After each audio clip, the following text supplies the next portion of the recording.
আসসালামু আলাইকুম রহমতুল্লাহ। আসসালামু আলাইকুম রহমতুল্লাহ।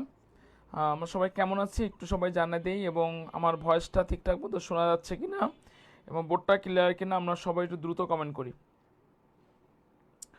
আমরা সবাই ঠিকঠাক মতো শুনতে পারতেছি কিনা সবাই একটু আমরা কমেন্ট করি।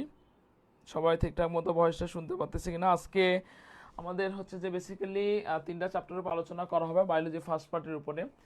প্রথম চ্যাপ্টার ফার্স্ট, সেকেন্ড এবং হচ্ছে 11। ঠিক আছে, এখানে 11 চ্যাপ্টার হবে, এখানে 11 চ্যাপ্টারের উপর আলোচনা করা হবে।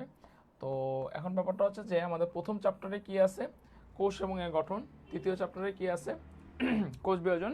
এবং 11তম চ্যাপ্টার জীব প্রযুক্তি। খুবই গুরুত্বপূর্ণ চ্যাপ্টার। ইনশাল্লাহ আজকে এমন কিছু এমসিকিউ নিয়ে আলোচনা করব আমাদের এখান থেকে কোশ্চেন যদি আমাদের আসে পরীক্ষার মধ্যে, আমরা সবাই কিন্তু কমন পাবো। ঠিক আছে, সবাই আমরা কমন পাবো। তো আমরা সবাই একটু যার যার অবস্থান থেকে একটু টাইমলাইনের ক্লাসটা একটু আমরা শেয়ার দিয়ে দেই। আচ্ছা, হ্যাঁ, আচ্ছা, সবাই একটু আমরা ক্লাসে জয়েন করি এবং একটু সবাই যার যার অবস্থান থেকে একটু সবাই মিলে ক্লাসটা করার চেষ্টা করি। ঠিক আছে, আচ্ছা।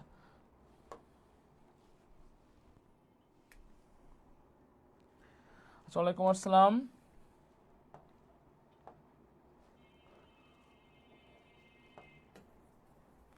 আচ্ছা, ঠিক আছে, ওকে। তা ক্লাসটা শুরু করে দেন। হ্যাঁ, বিসমিল্লাহির রহমানির রহিম। সবাই তো আমার সাথে কমেন্ট করার চেষ্টা করবেন। সবাই তো আমার সাথে কমেন্ট করার চেষ্টা করবেন। সবাই তো আমার সাথে কমেন্ট করার চেষ্টা, আমি কিছুক্ষণের মধ্যে ক্লাসটা শুরু করে দিচ্ছি। ঠিক আছে, আচ্ছা, ওকে। প্রথম যে কোশ্চেনটা আমাদের এখানে দেখেন তো কি দেওয়া আছে। প্রথম যে কোশ্চেনটা আমাদের এখানে কি দেওয়া আছে, প্রথম কোশ্চেনটা দেওয়া আছে কোন বিজ্ঞানী সাইটোসল শব্দটি প্রথম ব্যবহার করেন। খুবই গুরুত্বপূর্ণ একটা কোশ্চেন। ঠিক আছে, আচ্ছা, এখন দেখেন জেকি প্লাওয়ার অ্যান্সারটা কখনোই অপশন হওয়ার কথা না। কালপি সোয়ানসন কি করে, আর এস জে সিঙ্গার এবং নিকলসন কি করে। ঠিক আছে, এখন দেখেন আমরা কিন্তু একটা কথা জানি যে এই যে সাইটোসল এ কথাটার মানে কি। দেখেন, সাইটোসল কথাটার মানে হচ্ছে যে আমাদের সাইটোপ্লাজমের যে মাতৃকা, হ্যাঁ, সে সাইটোপ্লাজমের যে মাতৃকা, সেই সাইটোপ্লাজমের মাতৃকাকে আমরা কি বলবো, সাইটোপ্লাজমের মাতৃকা যে আসতেছে, সেই সাইটোপ্লাজমের মাতৃকাকে আমরা কি বলবো বলেন, সাইটোপ্লাজমের মাতৃকাকে আমরা কি বলবো, সাইটোপ্লাজমের মাতৃকা যে আছে, সেই সাইটোপ্লাজমের মাতৃকাকে আমরা হলো সাইটোসল বলতেছি। ঠিক আছে, আচ্ছা, এখন দেখেন এই যে আমাদের সাইটোসল শব্দটি প্রথম ব্যবহার করেন যে বিজ্ঞানী, তার নাম হচ্ছে বিজ্ঞানী এইচ.এ. লার্ডি। তাহলে এই অ্যান্সারটা হচ্ছে আমাদের ডি। ঠিক আছে, সবাই ক্লিয়ার কিনা এটা কথা বলে জানাই দিবেন। ওকে, এরপরে আমি পরের কোশ্চেনে চলে আসবো। খুবই গুরুত্বপূর্ণ কোশ্চেন, আসার মতো কোশ্চেন আমাদের গুচ্ছতে। দেখেন কোশ্চেনটা কি দেওয়া আছে। কোশ্চেন আমাদের এখানে দেওয়া আছে, দেখি কি দেওয়া আছে ভাই। দুটি পাশাপাশি কোষের প্রাচীরের কি দেওয়া আছে, দুটি পাশাপাশি কোষের প্রাচীরে কূপের মাধ্যমে কি ধরনের সংযোগ স্থাপিত হয়। আমরা জানি যে সেল প্রাচীরের ভিতরে কিছু কূপ থাকে, যেগুলোকে পিট বলা হয়। এই কূপের মধ্যে এক বিশেষ ধরনের একটা সংযোগ মানে স্থাপিত হয়। সেই সংযোগটা আসলে কি ধরনের সংযোগ, তো সেই সংযোগটা রাইবোজমিক সংযোগ না, ওলিওজমিকের আলাদা টার্ম, আমাদের লাইসোজমিকের নাম। তো অবশ্যই মাথায় রাখতে হবে যে দুটো পাশাপাশি কোষের মধ্যে যে ধরনের সংযোগ স্থাপিত হয়, সেই সংযোগগুলোকে আমরা কি বলতেছি বলেন তো, সাইটোপ্লাজমিক সংযোগ। খুবই গুরুত্বপূর্ণ একটা কোশ্চেন। এই কোশ্চেনটা কিন্তু আমাদের পরীক্ষার মধ্যে দিলেও দিতে পারে। কি বললাম, দুটো পাশাপাশি কোষের প্রাচীরে কূপের মাধ্যমে কি ধরনের সংযোগ স্থাপিত হচ্ছে, যে ধরনের সংযোগ স্থাপিত হচ্ছে সেই সংযোগকে আমরা কি বলতেছি বলেন তো, সাইটোপ্লাজমিক হচ্ছে সংযোগ। কি সংযোগ বলতেছি, সাইটোপ্লাজমিক সংযোগ। এবং এই যে আমাদের সাইটোপ্লাজমিক যে সংযোগ যে স্থাপন হচ্ছে, এই সাইটোপ্লাজমিক সংযোগের কিন্তু আরেকটা নাম আছে, নাম হচ্ছে যে প্লাজমোডেসমাটা। ঠিক আছে, খুবই গুরুত্বপূর্ণ একটা কথা, আমি কিন্তু বারবার বলতেছি। এবার আমাদের গুচ্ছের মধ্যে যে কোশ্চেন টাইপের কোশ্চেনগুলো আসার মতো, আমি জাস্ট সেই কোশ্চেনগুলো নিয়ে আজকে আলোচনা করব। তো যারা এখন পর্যন্ত আমরা ক্লাসে জয়েন করি নাই, সবাই একটু দ্রুত ক্লাসে জয়েন করার চেষ্টা করি। তাহলে কি বলছে দেখেন, দুটি পাশাপাশি কোষের কূপের মধ্যে আমাদের যে ধরনের সংযোগ স্থাপিত হচ্ছে সেটাকে আমরা কি বলতেছি বলেন তো, সাইটোপ্লাজমিক সংযোগ। এবং সাইটোপ্লাজমিক সংযোগকে আমরা কি বলবো, প্লাজমোডেসমাটা। ওকে, ভালো কথা। এরপর দেখেন পরের কোশ্চেনে কি দেওয়া আছে, পাশাপাশি অবস্থিত কোষসমূহ, মানে আগের কথা কোশ্চেনটা এখানে রিপিট করা আছে, কোনটির মাধ্যমে। আমরা জানি যে দুটা কোষগুলো আমাদের সাইটোপ্লাজমের মাধ্যমে সংযোগ হচ্ছে, এই সাইটোপ্লাজমের যে সংযোগ হচ্ছে সেটাকে আমরা অবশ্যই কি বলবো, প্লাজমোডেসমাটা বলবো। জাস্ট ওই কোশ্চেনটায় ওইটা ছিল সাইটোপ্লাজমের মাধ্যমে, আর সংযোগটাকে আমরা কি বলতেছি বলেন তো, প্লাজমোডেসমাটা বলতেছি। ওকে, 3টা কোশ্চেন অলরেডি আমাদের শেষ। আচ্ছা, এরপরে আমি পরের কোশ্চেনে চলে আসবো। 3টা কোশ্চেনে কারো কোনো কোশ্চেন আছে কিনা একটু সবাই কথা বলবেন, কারো কোনো কোশ্চেন আছে কিনা একটু সবাই কথা বলবেন, কারো কোনো কোশ্চেন আছে কিনা একটু সবাই কথা বলবেন, ঠিক আছে? আচ্ছা, এরপর দেখেন পরের কোশ্চেনটা আমাদের কি দেওয়া আছে, পরের কোশ্চেন দেখে আমাদের কি দেওয়া আছে। দেখেন পরের কোশ্চেনটা আমাদের দেওয়া আছে যে ফ্লুইড মোজাইক মডেল অনুসারে, ফ্লুইড মোজাইক মডেল অনুসারে সেল মেমব্রেনের সবচেয়ে গাঠনিক উপাদানটা কি? খুবই গুরুত্বপূর্ণ একটা কোশ্চেন। দেখেন কি বলা আছে ভাই, ফ্লুইড মোজাইক মডেল। আমরা জানি যে সেল মেমব্রেনের সম্পর্কে অনেকগুলো মতবাদ আছে, বাট সবচাইতে গ্রহণযোগ্য যে মতবাদটা, সে মতবাদটার নাম হচ্ছে আমাদের ফ্লুইড মোজাইক মডেল। এই ফ্লুইড মোজাইক মডেল যে বিজ্ঞানী দেয়, সে বিজ্ঞানীর নাম হচ্ছে বিজ্ঞানী সিঙ্গাল এবং নিকলসন। আচ্ছা, কত সালে দেয়? 1972 সালে দেয়। এই ফ্লুইড মোজাইক মডেল অনুসারে সেল মেমব্রেনের মধ্যে সবচাইতে বেশি কি থাকে? আমি সবার কাছ থেকে একটু কমেন্ট আশা করতেছি। কোলেস্টেরল। কারণ আমার সাথে যদি আপনারা কোশ্চেনে অ্যান্সার দেন, তাহলে কিন্তু আপনাদের পড়াগুলো একটু রিকল হয়ে যাবে। ভাই আমি একটা কথা কিন্তু সবসময় বলবো, যাদের রেজাল্ট আসেনি তাদের হতাশ হওয়ার কিছু নেই। একটা কথা সবসময় মনে রাখবেন, আল্লাহ কিন্তু উত্তম প্ল্যানার, মহান আল্লাহ পাক উত্তম প্ল্যানার। আপনার হয়তোবা সামনে অথবা ভালো কিছু করতে পারবেন, সামনে গুচ্ছে আমাদের হিউজ সিট, অনেক জায়গায় পরীক্ষা আছে, একটু ভালো করে পড়াশোনা করলে কিন্তু আমাদের অবশ্যই চান্স পাওয়া সম্ভব। যাই হোক, ফ্লুইড মোজাইক মডেল অনুসারে কি বলা আছে, সেল মেমব্রেনের সবচাইতে বেশি পরিমাণে কি থাকে? অবশ্যই মাথা রাখবেন, সেল মেমব্রেনের মধ্যে সবচাইতে বেশি পরিমাণে যে জিনিসটা থাকে সেটার নাম হচ্ছে ভাই লিপিড। তাহলে অ্যান্সার কি হচ্ছে? সি।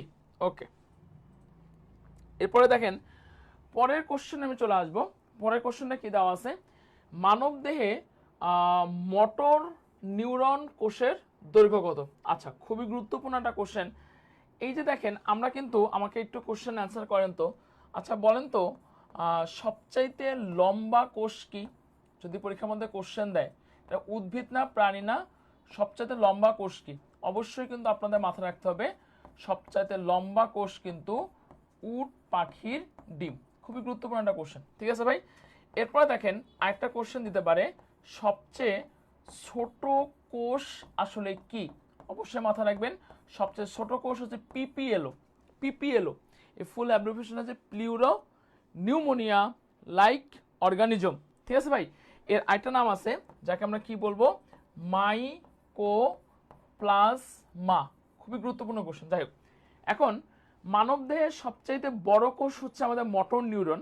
দেখেন সবগুলো কিন্তু একক কিন্তু একই আছে, মিটারে আছে, ভালো কথা। কিন্তু স্পেসিফিকভাবে আমাদের যেগুলো কনফিউশন করে, অবশ্যই ঠোঁটে কিনারায় মাথা রাখতে হবে 1.37 মিটার। অ্যান্সারটা কি বলছি বলেন তো? 1.37 মিটার, 1.35 না। বাট পরীক্ষার মধ্যে এগুলাই, এই কোশ্চেনগুলো কিন্তু আসলে আমরা ভুল করি, কারণ বারবার একটু পড়তে হবে। কি বললাম? 1.37 মিটার। তাহলে কি বললাম? অ্যান্সার হচ্ছে বি, ঠিক আছে? ওকে, এরপরে দেখেন পরের কোশ্চেনে কি দেওয়া আছে, সবচেয়ে ছোট কোষ কোনটা? খুবই গুরুত্বপূর্ণ একটা কোশ্চেন ভাই। সবচেয়ে, আমি কিন্তু অলরেডি এর আগে ইনফরমেশনগুলো দিয়েছিলাম। মোটর নিউরনটা আমাদের কি, মোটর নিউরনটা সবচেয়ে লম্বা কোষ মানবদেহের মধ্যে। ভাইরাস তো ভাইরাসই। তারপর ডব্লিউবিসিটা কি, এটা একটা রক্তের উপাদান, যে রক্তকণিকা, লোহিত শ্বেত অনুচক্রিকা। তার মানে কি অ্যান্সার কি হবে? সবার কাছ থেকে তো অ্যান্সার জানতে চাচ্ছি। সবচেয়ে ছোট কোষ কি? মোটর নিউরন, ভাইরাস, পিপিএলও নাকি ডব্লিউবিসি? অবশ্যই অ্যান্সার কি হবে?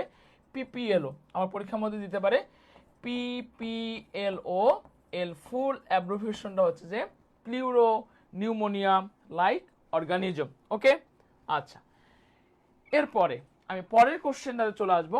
কোশ্চেনটা কি দেওয়া আছে দেখেন, কোনটি হচ্ছে কোষের সঞ্চিত পদার্থ? আচ্ছা, আমি একটু যদি আপনাদেরকে কথা বলি। আচ্ছা, একটা কোষ, হ্যাঁ আমরা জানি যে একটা কোষের ভিতরে দুই ধরনের অংশ আমরা দেখতে পারি। একটা হলো জড় অংশ, আর একটা কি অংশ? সজীব অংশ, তাই না? কোষের যে সজীব অংশ, সে কোষের সজীব অংশকে আমরা প্রোটোপ্লাজম বলতেছি। আর এই যে জড় অংশ, জড় অংশের ভিতরে দুটি অংশ আমরা দেখতে পারবো। আমরা এখানে কি দেখতে পারবো? এখানে আমরা কোষ প্রাচীর দেখতে পারবো, কোষ প্রাচীর দেখতে পারবো, এবং আমরা এখানে কি দেখতে পারবো? বিভিন্ন ধরনের পদার্থ দেখতে পারবো। এখন এই বিভিন্ন ধরনের পদার্থের ভিতরে তিন ধরনের পদার্থ আমরা দেখতে পারবো। এখানে আমরা সঞ্চিত পদার্থ দেখতে পারবো, নিঃসৃত পদার্থ দেখতে পারবো, এবং আমরা হচ্ছে যে আরেক ধরনের পদার্থ দেখতে পারবো। তো এই যে কোষের সঞ্চিত পদার্থ আসলে কোনগুলা? কোষের সঞ্চিত পদার্থ হচ্ছে কার্বোহাইড্রেট, কোষের সঞ্চিত পদার্থ প্রোটিন, কোষের সঞ্চিত পদার্থ লিপিড। তাহলে আমার অপশন তিনটেই আছে, তাই না? তো অবশ্যই অ্যান্সার কি হবে বলেন তো? সবগুলো। তাহলে কোনটি কোষের সঞ্চিত পদার্থ? সবগুলো হচ্ছে কোষের সঞ্চিত পদার্থ। ওকে, এর পরের কোশ্চেনটা দেখেন কি দেওয়া আছে, কোনটি কোষ ঝিল্লির উপাদান নয়? মানে আমাদের কোষ ঝিল্লির যে সমস্ত কেমিক্যাল কম্পোনেন্ট থাকে, কি ধরনের কম্পোনেন্টগুলো আমাদের কোষ ঝিল্লির মধ্যে আসলে থাকতেছে না? কোনটি কোষ ঝিল্লির উপাদান? দেখেন কোষ ঝিল্লির উপাদানের মধ্যে লিপিড আছে, কোষ ঝিল্লির উপাদানের মধ্যে প্রোটিন আছে, কোষ ঝিল্লির উপাদানের মধ্যে সোডিয়াম আছে। এই তিনটা জিনিস কিন্তু কোষ ঝিল্লির মধ্যে আছে, কিন্তু উপাদান নয়। উপাদান নয়, তার মানে অবশ্যই অ্যান্সার কি হবে? ক্যালসিয়াম কিন্তু আমাদের কোষ ঝিল্লির উপাদান নয়। ওকে, পরের কোশ্চেন দেখেন, উদ্ভিদের কোষ প্রাচীরে কোনটি আসলে থাকে না? আমি একটু যদি কথা বলি, বলেন তো উদ্ভিদের কোষ প্রাচীরের প্রধান উপাদানটার নাম কি? খুবই গুরুত্বপূর্ণ একটা ইনফো। উদ্ভিদের কোষ প্রাচীরের প্রধান যে উপাদান, সে প্রধান উপাদানের নাম হচ্ছে সেলুলোজ। তো এই যে সেলুলোজ, সেলুলোজের পরিমাণ কত পার্সেন্ট? 40%। শেষ। এখন পরীক্ষার মধ্যে দিতে পারে হেমি সেলুলোজের পরিমাণ কত? বায়োলজিতে হেমি কথাটার মানে অর্ধেক, 40-এর অর্ধেক মানে কত পার্সেন্ট? 20%। আচ্ছা, এবং ছত্রাকের কোষ প্রাচীরের প্রধান উপাদানটা কি? এটা আমাকে জানতে হবে। তো আমার কোশ্চেন, উদ্ভিদের কোষ প্রাচীরে আসলে কোনটি থাকে না? দেখেন, উদ্ভিদের কোষ প্রাচীরে লিগনিন থাকে, উদ্ভিদের কোষ প্রাচীরে প্যাকটিন থাকে, উদ্ভিদের কোষ প্রাচীরে সুবেরিন থাকে, কিন্তু উদ্ভিদের কোষ প্রাচীরে কোনটি থাকতেছে না? সবার কাছ থেকে কমেন্ট জানতে চাচ্ছি। গ্লাইকোজেন থাকতেছে না। ওকে ওকে, পরের কোশ্চেন আমি চলে আসতেছি। দেখেন পরের কোশ্চেনটা খুবই গুরুত্বপূর্ণ কোশ্চেন। উদ্ভিদ এবং প্রাণীকোষকে নিচের কোন বৈশিষ্ট্য দ্বারা পৃথক করা যায়? মানে প্রত্যেকটাই তো আমাদের উপাদান, যেমন নিউক্লিয়াস, মাইটোকন্ড্রিয়া, সেল ওয়াল, গলগিয়া, প্রত্যেকটি উপাদান, কিন্তু কোনটি দ্বারা আমরা উদ্ভিদ এবং প্রাণীকোষকে পৃথক করব? মানে কাকে দ্বারা পৃথক করব? অবশ্যই মাথা রাখবেন, নিউক্লিয়াস উদ্ভিদ কোষে আছে, প্রাণী কোষে আছে, মাইটোকন্ড্রিয়া উদ্ভিদ কোষে আছে, প্রাণী কোষে আছে, গলগি বডিও উদ্ভিদ কোষে প্রাণী, কিন্তু সেল ওয়ালটা শুধুমাত্র উদ্ভিদ কোষে আছে। তাহলে কোনটি দ্বারা পৃথক করব? অবশ্যই আমাদের অ্যান্সার কি হবে বলুন তো? সেল ওয়াল হবে। ওকে, পরের কোশ্চেনে যদি আমি চলে আসি, ফ্লুইড অফ লাইফ কোনটির জন্য প্রযোজ্য? মানে কাকে বেসিক্যালি আমরা ফ্লুইড অফ লাইফ বলতেছি? সবার কাছ থেকে কমেন্ট জানতে চাচ্ছি, কাকে আমরা ফ্লুইড অফ লাইফ বলি? আমরা কিন্তু সবাই জানি ফ্লুইড অফ লাইফ কাকে বলি ভাই? পানিকে বলতেছি। কোষ রসকে বলে না ভাই, সাইটোপ্লাজমকে বলে না, অ্যালকোহলকেও বলে না। তাহলে ফ্লুইড অফ লাইফ আমরা জীবনে ভৌত ভিত্তিক আমরা কাকে বলবো? অবশ্যই পানিকে বলবো। ওকে, পরের কোশ্চেনে আমি চলে আসবো। দেখেন খুবই গুরুত্বপূর্ণ একটা কোশ্চেন। কোষ বিভাজনের সময় ক্রোমোজোমের বিপরীত মেরুতে চলতে সাহায্য করে কে? মানে যখন আমাদের কোষ বিভাজন হচ্ছে, সে কোষ বিভাজনের সময় ক্রোমোজোমগুলোকে, সবার কাছ থেকে আমি একটু অ্যান্সার করবেন, সবাই একটু ক্লাসে শেয়ারও করে দিন। কোষ বিভাজনের সময় ক্রোমোজোমের বিপরীত মেরুতে চলতে সাহায্য করে কে? আসলে সে বিপরীত মেরুতে চলতে সাহায্য করে, মানে এটা ফাংশন। এন্ডোপ্লাজমিক রেটিকুলাম তো সে কখনোই করবে না। আচ্ছা, রাইবোজোম তো কখনোই করবে না, গলগি বডি কখনোই করবে না, কিন্তু অবশ্যই মাইক্রো যে টিউবিউল যে আমাদের আছে, কি বললাম? Micro tubule.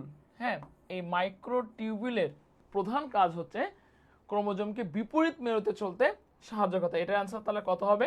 ডি। সবার কাছ থেকে একটু অ্যান্সার করবেন, ঠিক আছে? ওকে, খুবই গুরুত্বপূর্ণ কোশ্চেন, সবার কাছ থেকে অ্যান্সার চাই। কোনটিকে কোষের প্রোটিন ফ্যাক্টরি বলে? সবার কাছ থেকে বলেন, কি বললাম? কোনটিকে কোষের প্রোটিন ফ্যাক্টরি বলে? প্রোটিন ফ্যাক্টরি কথাটার মানে কি আসলে? এটা আমাকে বুঝতে হবে। প্রোটিন ফ্যাক্টরি কথাটার মানে কি? প্রোটিন ফ্যাক্টরি কথাটার মানে হচ্ছে কোন অঙ্গাণু আপনার প্রোটিনটা তৈরি করবে। আচ্ছা, আমরা কিন্তু রাইবোজোমের প্রধান কাজ কি? রাইবোজোমের প্রধান কাজ হলো প্রোটিন সংশ্লেষ করা, প্রোটিন তৈরি করা।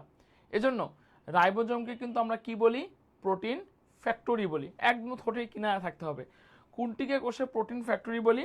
রাইবোজোমকে কোষের প্রোটিন ফ্যাক্টরি বলি। এগুলো সম্পর্কে যদি জানতে চাই, লাইসোজোমকে আমরা আত্মঘাতী থলি বলি, মাইটোকন্ড্রিয়াকে কোষের শক্তিঘর বলি, গলগি বডিকে আমরা কি বলবো বলেন তো? কোষের ট্রাফিক পুলিশ বলি, অথবা কার্বোহাইড্রেটের কারখানাও বলি। তা প্রোটিন ফ্যাক্টরি কাকে বলতেছি? রাইবোজোমকে কোষের প্রোটিন ফ্যাক্টরি বলবো। ওকে, পরের কোশ্চেনটা দেখেন কি দেওয়া আছে। জীবদেহের অকেজ কোষসমূহ ধ্বংস করে কোনটি? মানে কোন অঙ্গাণু আছে সে কোষগুলোকে ধ্বংস করে ফেলতেছে? আমরা জানি যে এমন একটা অঙ্গাণু আছে যে অঙ্গাণুটাকে আমরা কি বলে? আত্মঘাতী থলি বলি। সে অঙ্গাণুটার নাম হচ্ছে লাইসোজোম। লাইসোজোমকে আমরা কেন আত্মঘাতী থলি বলি? কারণ সে অকেজ কোষগুলোকে ধ্বংস করে। তাহলে অকেজ কোষগুলোকে ধ্বংস করতেছে কে? অবশ্যই মাথায় রাখতে হবে, অকেজ কোষগুলোকে ধ্বংস করে হচ্ছে লাইসোজোম। এজন্যই কিন্তু লাইসোজোমকে কিন্তু আমরা কি বলতেছি? লাইসোজোমকে আমরা আত্মঘাতী থলিকাও কিন্তু বলি। ঠিক আছে? তাহলে জীবদের অকেজ কোষসমূহকে ধ্বংস করতেছে কে? অবশ্যই লাইসোজোম জীবকোষে ধ্বংস করতেছে। ঠিক আছে? ওকে, পরের কোশ্চেন আমি চলে আসছি, সবার কাছ থেকে একটু অ্যান্সার জানতে যাচ্ছি। প্রোটিন সংশ্লেষণের জন্য কোনটি প্রয়োজন? খুবই গুরুত্বপূর্ণ কোশ্চেন। এই কোশ্চেনটা সবাই একটু টিপুরেস্টে দিয়ে রাখেন। কোনটি প্রয়োজন, মানে কোনটি আসলে প্রয়োজন? তো একটা জিনিস দেখেন আপনারা, আমি কিন্তু আপনাদের কিন্তু প্রথমে একটা অঙ্গাণুর নাম বলছি প্রোটিন সংশ্লেষণের জন্য যেটা গুরুত্বপূর্ণ ভূমিকা পালন করে, সেটা কিন্তু রাইবোজোম। তার মানে বুঝতে পারতেছি তিনটা কিন্তু অলরেডি কিন্তু এভাবে কিন্তু আমাদের বাদ পড়ে গেছে। ঠিক আছে?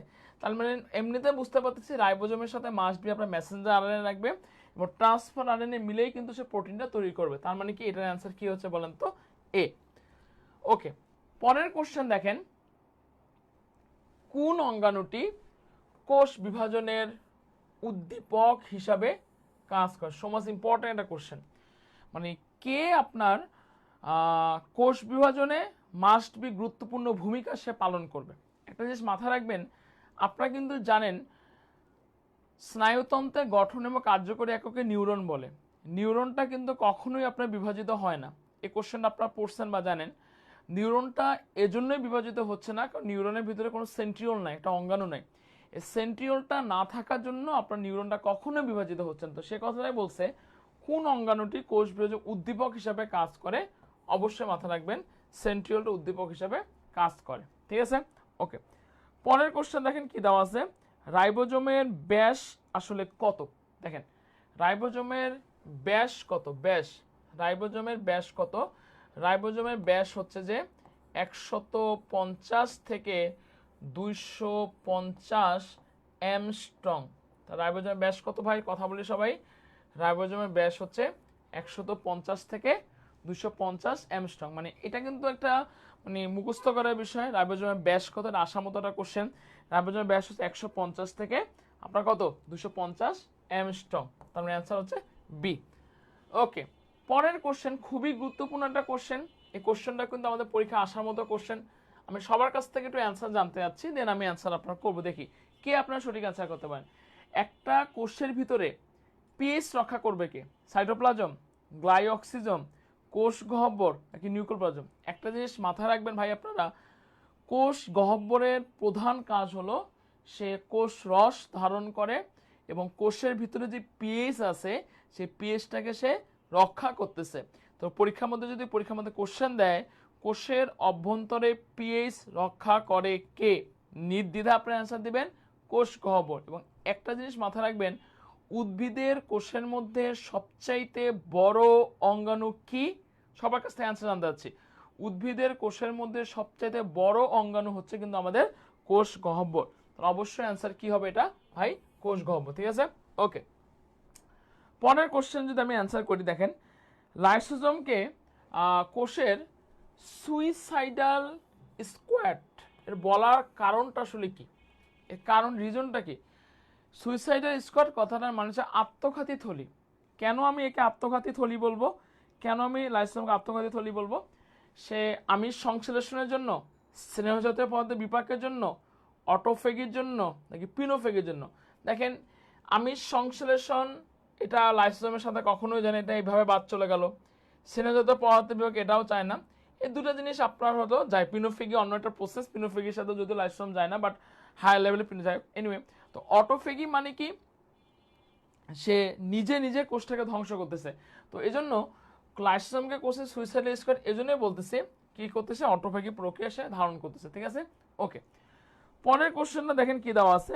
পরের কোশ্চেনে দেওয়া আছে সবার কাছে, পলিস্যাকারাইড সংশ্লেষণ ও পরিবহনে, সংশ্লেষণ মানে কি মেক করা, পরিবহন মানে কি ট্রান্সপোর্ট করা, কাকে, পলিস্যাকারাইড সংশ্লেষণ ও পরিবহনে কে অংশগ্রহণ করে? একটু সবাই অ্যান্সার করবেন। কি বলছি, সবাই অ্যান্সার করবেন। অ্যান্সারটা কি বললাম, পলিস্যাকারাইড সংশ্লেষণ ও পরিবহনে কে সাহায্য করে? পলিস্যাকারাইড সংশ্লেষণ ও পরিবহনে কে সাহায্য করে? অবশ্যই মাথা রাখবেন, পরিবহন, পলিস্যাকারাইড সংশ্লেষণ ও পরিবহনে সাহায্য করে যে, তার নাম হচ্ছে ভাই গলগি বডি বা গলগি অ্যাপারেটাস। তাহলে অবশ্যই অ্যান্সার কি হচ্ছে, সি। ঠিক আছে, ওকে, সবাই একটু অ্যান্সার করবেন। আচ্ছা, পরের কোশ্চেন দেখেন, পলিস্যাকারাইড কি বলছে, পলিস্যাকারাইড সংশ্লেষণ ও পরিবহনে সাহায্য করতেছে, অবশ্যই হলো গলগি বডি। ঠিক আছে, আচ্ছা, এরপর দেখেন কোনটি আদিকোষ ও প্রকৃত কোষ উভয়ই থাকে? খুবই গুরুত্বপূর্ণ একটা কোশ্চেন। মানে এমন একটা অঙ্গাণু আছে যে অঙ্গাণুটা আমার আদিকোষেও আছে, যে অঙ্গাণুটা আমার কি আছে বলেন তো, প্রকৃত কোষেও আছে। তো আদিকোষে এবং প্রকৃত কোষে উভয় যে অঙ্গাণু আছে, সে অঙ্গাণুটার নাম কিন্তু অবশ্যই মাথায় রাখবেন ভাই, রাইবোজোম। মানে রাইবোজোম এমন একটা অঙ্গাণু, এটা আমার আদিকোষেও আছে, প্রকৃত কোষেও আছে। কিন্তু প্লাস্টিক তো আদিকোষেও নাই, প্রকৃত কোষে আছে। মাইটোকন্ড্রিয়া আদিকোষে নাই, প্রকৃত কোষে আছে। সুগঠিত নিউক্লিয়াস আদিকোষে নাই, প্রকৃত কোষে আছে। তার মানে উভয় থাকে। যেহেতু রাইবোজোম আদিকোষ ও প্রকৃত উভয়ই থাকে, এজন্য কিন্তু রাইবোজোমের আরেকটা নাম কিন্তু সার্বজনীন অঙ্গাণু। প্রোটিন ফ্যাক্টরি তো জানি, এর সাথে মাথা রাখতে হবে, যে পরীক্ষার মধ্যে কোশ্চেন দেয় কোনটিকে সার্বজনীন অঙ্গাণু বলা হয়, অবশ্যই অবশ্যই মাথা রাখতে হবে রাইবোজোমকে আমরা কি বলবো, সার্বজনীন অঙ্গাণু। তাহলে অ্যান্সার কি হচ্ছে বলেন তো, বি। ওকে, পরের কোশ্চেন দেখেন কি দেওয়া আছে, একজোড়া, এগুলো কিন্তু প্রত্যেকটা কিন্তু আমাদের আমি গুচ্ছের জন্য গুরুত্বপূর্ণ কোশ্চেনগুলো একদম স্লট করে আমি আপনাদের জন্য দিচ্ছি। একজোড়া সেন্টিওলকে কি বলে? একজোড়া সেন্টিওলকে কি বলে? গ্রানা, গ্রানা অক্সিজম তো কখনোই হবে না। দেখেন গ্রানা অক্সিজম এটা আমাদের মাইটোকন্ড্রিয়া একটা পার্ট। তো একজোড়া সেন্ট্রিওলকে কি বলে? খুবই গুরুত্বপূর্ণ একটা ইনফরমেশন, অবশ্যই অবশ্যই মাথায় রাখবেন। একজোড়া সেন্ট্রিওলকে আমরা কি বলবো? ডিপ্লোসোম বলবো। সবাই একটু কমেন্ট করেন, একজোড়া সেন্ট্রিওলকে কি বলে? একজোড়া সেন্ট্রিওলকে ডিপ্লোসোম বলবো। ঠিক আছে, ওকে। পরের কোশ্চেন দেখেন, কোনটি সত্য নয়? আমি কিন্তু বারবার বলছি এই টাইপের কোশ্চেনের ট্রেন্ডগুলো কিন্তু এবার সেশনে ভর্তি পরীক্ষার মধ্যে দিতে পারে। কোনটি সত্য নয় মানে কোনটি মিথ্যা, আমাকে আইডেন্টিফাই করতে হবে যে চারটা ইনফরমেশন দেওয়া আছে, চারটা ইনফরমেশন কোনটা মিথ্যা। তো সবার কাছ থেকে কমেন্ট জানতে চাচ্ছি, আসলে দেখি কে অ্যান্সার করতে পারেন। দেখেন, রবার্ট ব্রাউন 1831 খ্রিস্টাব্দে নিউক্লিয়াস আবিষ্কার করেন। আচ্ছা হ্যাঁ, খুব ভালো কথা, ডেফিনেটলি রবার্ট ব্রাউন 1831 খ্রিস্টাব্দে, এটার মধ্যে সত্য। বংশগতি বৈশিষ্ট্যের ধারক ও বাহক হলো ক্রোমোজোম। দেখেন এগুলো কিন্তু আমাদের এমসিকিউর জন্য গুরুত্বপূর্ণ। যেমন পরীক্ষার মধ্যে কোশ্চেন দিতে পারে, নিউক্লিয়াস আবিষ্কার কে করেন? অবশ্যই মাথায় রাখতে হবে নিউক্লিয়াস আবিষ্কার করেন রবার্ট ব্রাউন, ভালো কথা। বংশগতি বৈশিষ্ট্যের ধারক এবং বাহককে, এটাও কিন্তু গুরুত্বপূর্ণ। বংশগতি বৈশিষ্ট্যের ধারক এবং বাহককে ক্রোমোজোম। যদি বলা হয় ডিএনএ উপাদান কোথায় আছে? ডিএনএ উপাদান ক্রোমোজোমে আছে। কিন্তু কোষের প্রাণকেন্দ্র হলো লাইসোসোম। ভুল ভাই, এটা কিন্তু মিথ্যা। কোষের, তাহলে পরীক্ষার মধ্যে যদি আপনারা জানেন, যদি কোশ্চেন করেন ভাইয়া কোষের প্রাণকেন্দ্র কি, অবশ্যই মাথায় রাখবেন আপনারা কোষের প্রাণকেন্দ্র হলো নিউক্লিয়াস। ঠিক আছে, কোনটি সত্য নয় মানে কোনটি মিথ্যা, অবশ্যই অ্যান্সার হচ্ছে বি। ওকে, পরের কোশ্চেন, ক্লোরোপ্লাস্ট উপস্থিত থাকে, কি দেওয়া আছে দেখেন, ক্লোরোপ্লাস্ট, সবাইটা অ্যান্সার করি।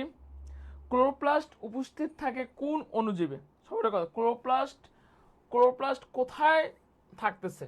বেসিলাসে, মিউকোরে, প্লাজমোডিয়ামে নাকি স্পাইরোগাইরাতে? বেসিলাসে তবে কখনোই থাকবে না, মিউকোরও থাকবে না, প্লাজমোডিয়ামও থাকবে না। তাহলে ক্লোরোপ্লাস্ট আমাদের কোথায় থাকবে? অবশ্যই আপনাদের সবাইটা কমেন্ট করি, ক্লোরোপ্লাস্ট থাকতেছে হলো স্পাইরোগাইরাতে। তাহলে এটার অ্যান্সার কত? ডি। ওকে, পরের কোশ্চেন দেখেন, উদ্ভিদ কোষের কোথায় ক্লোরোফিল পাওয়া যায়, মানে কোন জায়গায় আমরা ক্লোরোফিলটা পাবো, মানে কোন জায়গায় আমরা ক্লোরোফিল পাবো? সাইটোপ্লাজমে, থাইলাকয়েড মেমব্রেনে, স্ট্রোমাতে নাকি ম্যাট্রিক্সে? অবশ্যই মাথায় রাখবেন, ক্লোরোফিল আমরা যে জায়গায় পাবো, খুবই গুরুত্বপূর্ণ ইনফরমেশন, ক্লোরোপ্লাস্ট আমরা যে জায়গায় পাবো সেটার নাম হচ্ছে থাইলাকয়েড মেমব্রেনে পাবো। কোথায় পাবো? থাইলাকয়েড মেমব্রেনে পাবো। তাহলে অ্যান্সার কি বলেন তো? বি। পরের কোশ্চেন দেখেন, পরের কোশ্চেন সবার কাছ থেকে অ্যান্সার জানতে চাচ্ছি। কোশ্চেনে কি দেওয়া আছে দেখেন, চর্বি জাতীয় খাদ্য সঞ্চয়কারী প্লাস্টিডকে কি বলে? আচ্ছা, একটু খুবই গুরুত্বপূর্ণ কোশ্চেন এবং আসার মতো কোশ্চেন। এই টপিকটা আমাদের প্লাস্টিড থেকে আসছে, তাই না? আমি যদি একটু কথা যদি বলি, প্লাস্টিড কিন্তু বেসিক্যালি 3 প্রকার। কি কি? অ্যামাইলো 3 প্রকার, লিউকোপ্লাস্ট, ক্রোমোপ্লাস্ট এবং ক্লোরোপ্লাস্ট, তাই না? আচ্ছা, 3টা জিনিস। লিউকোপ্লাস্ট, প্রথম কথা কি বলছি? লিউকোপ্লাস্ট, প্রথম কথাটা কি বললাম? লিউকোপ্লাস্ট। আচ্ছা, ভালো কথা। এই লিউকোপ্লাস্টের মেন ফাংশন কি বলেন তো? লিউকোপ্লাস্টের প্রধান কাজ হলো খাদ্যটাকে সঞ্চয় করা। আচ্ছা, পরীক্ষার মধ্যে যে কোশ্চেন দেয়, ক্রোমোপ্লাস্ট এর প্রধান কাজ কি, এটা কিন্তু দিতে পারে আপনাদের।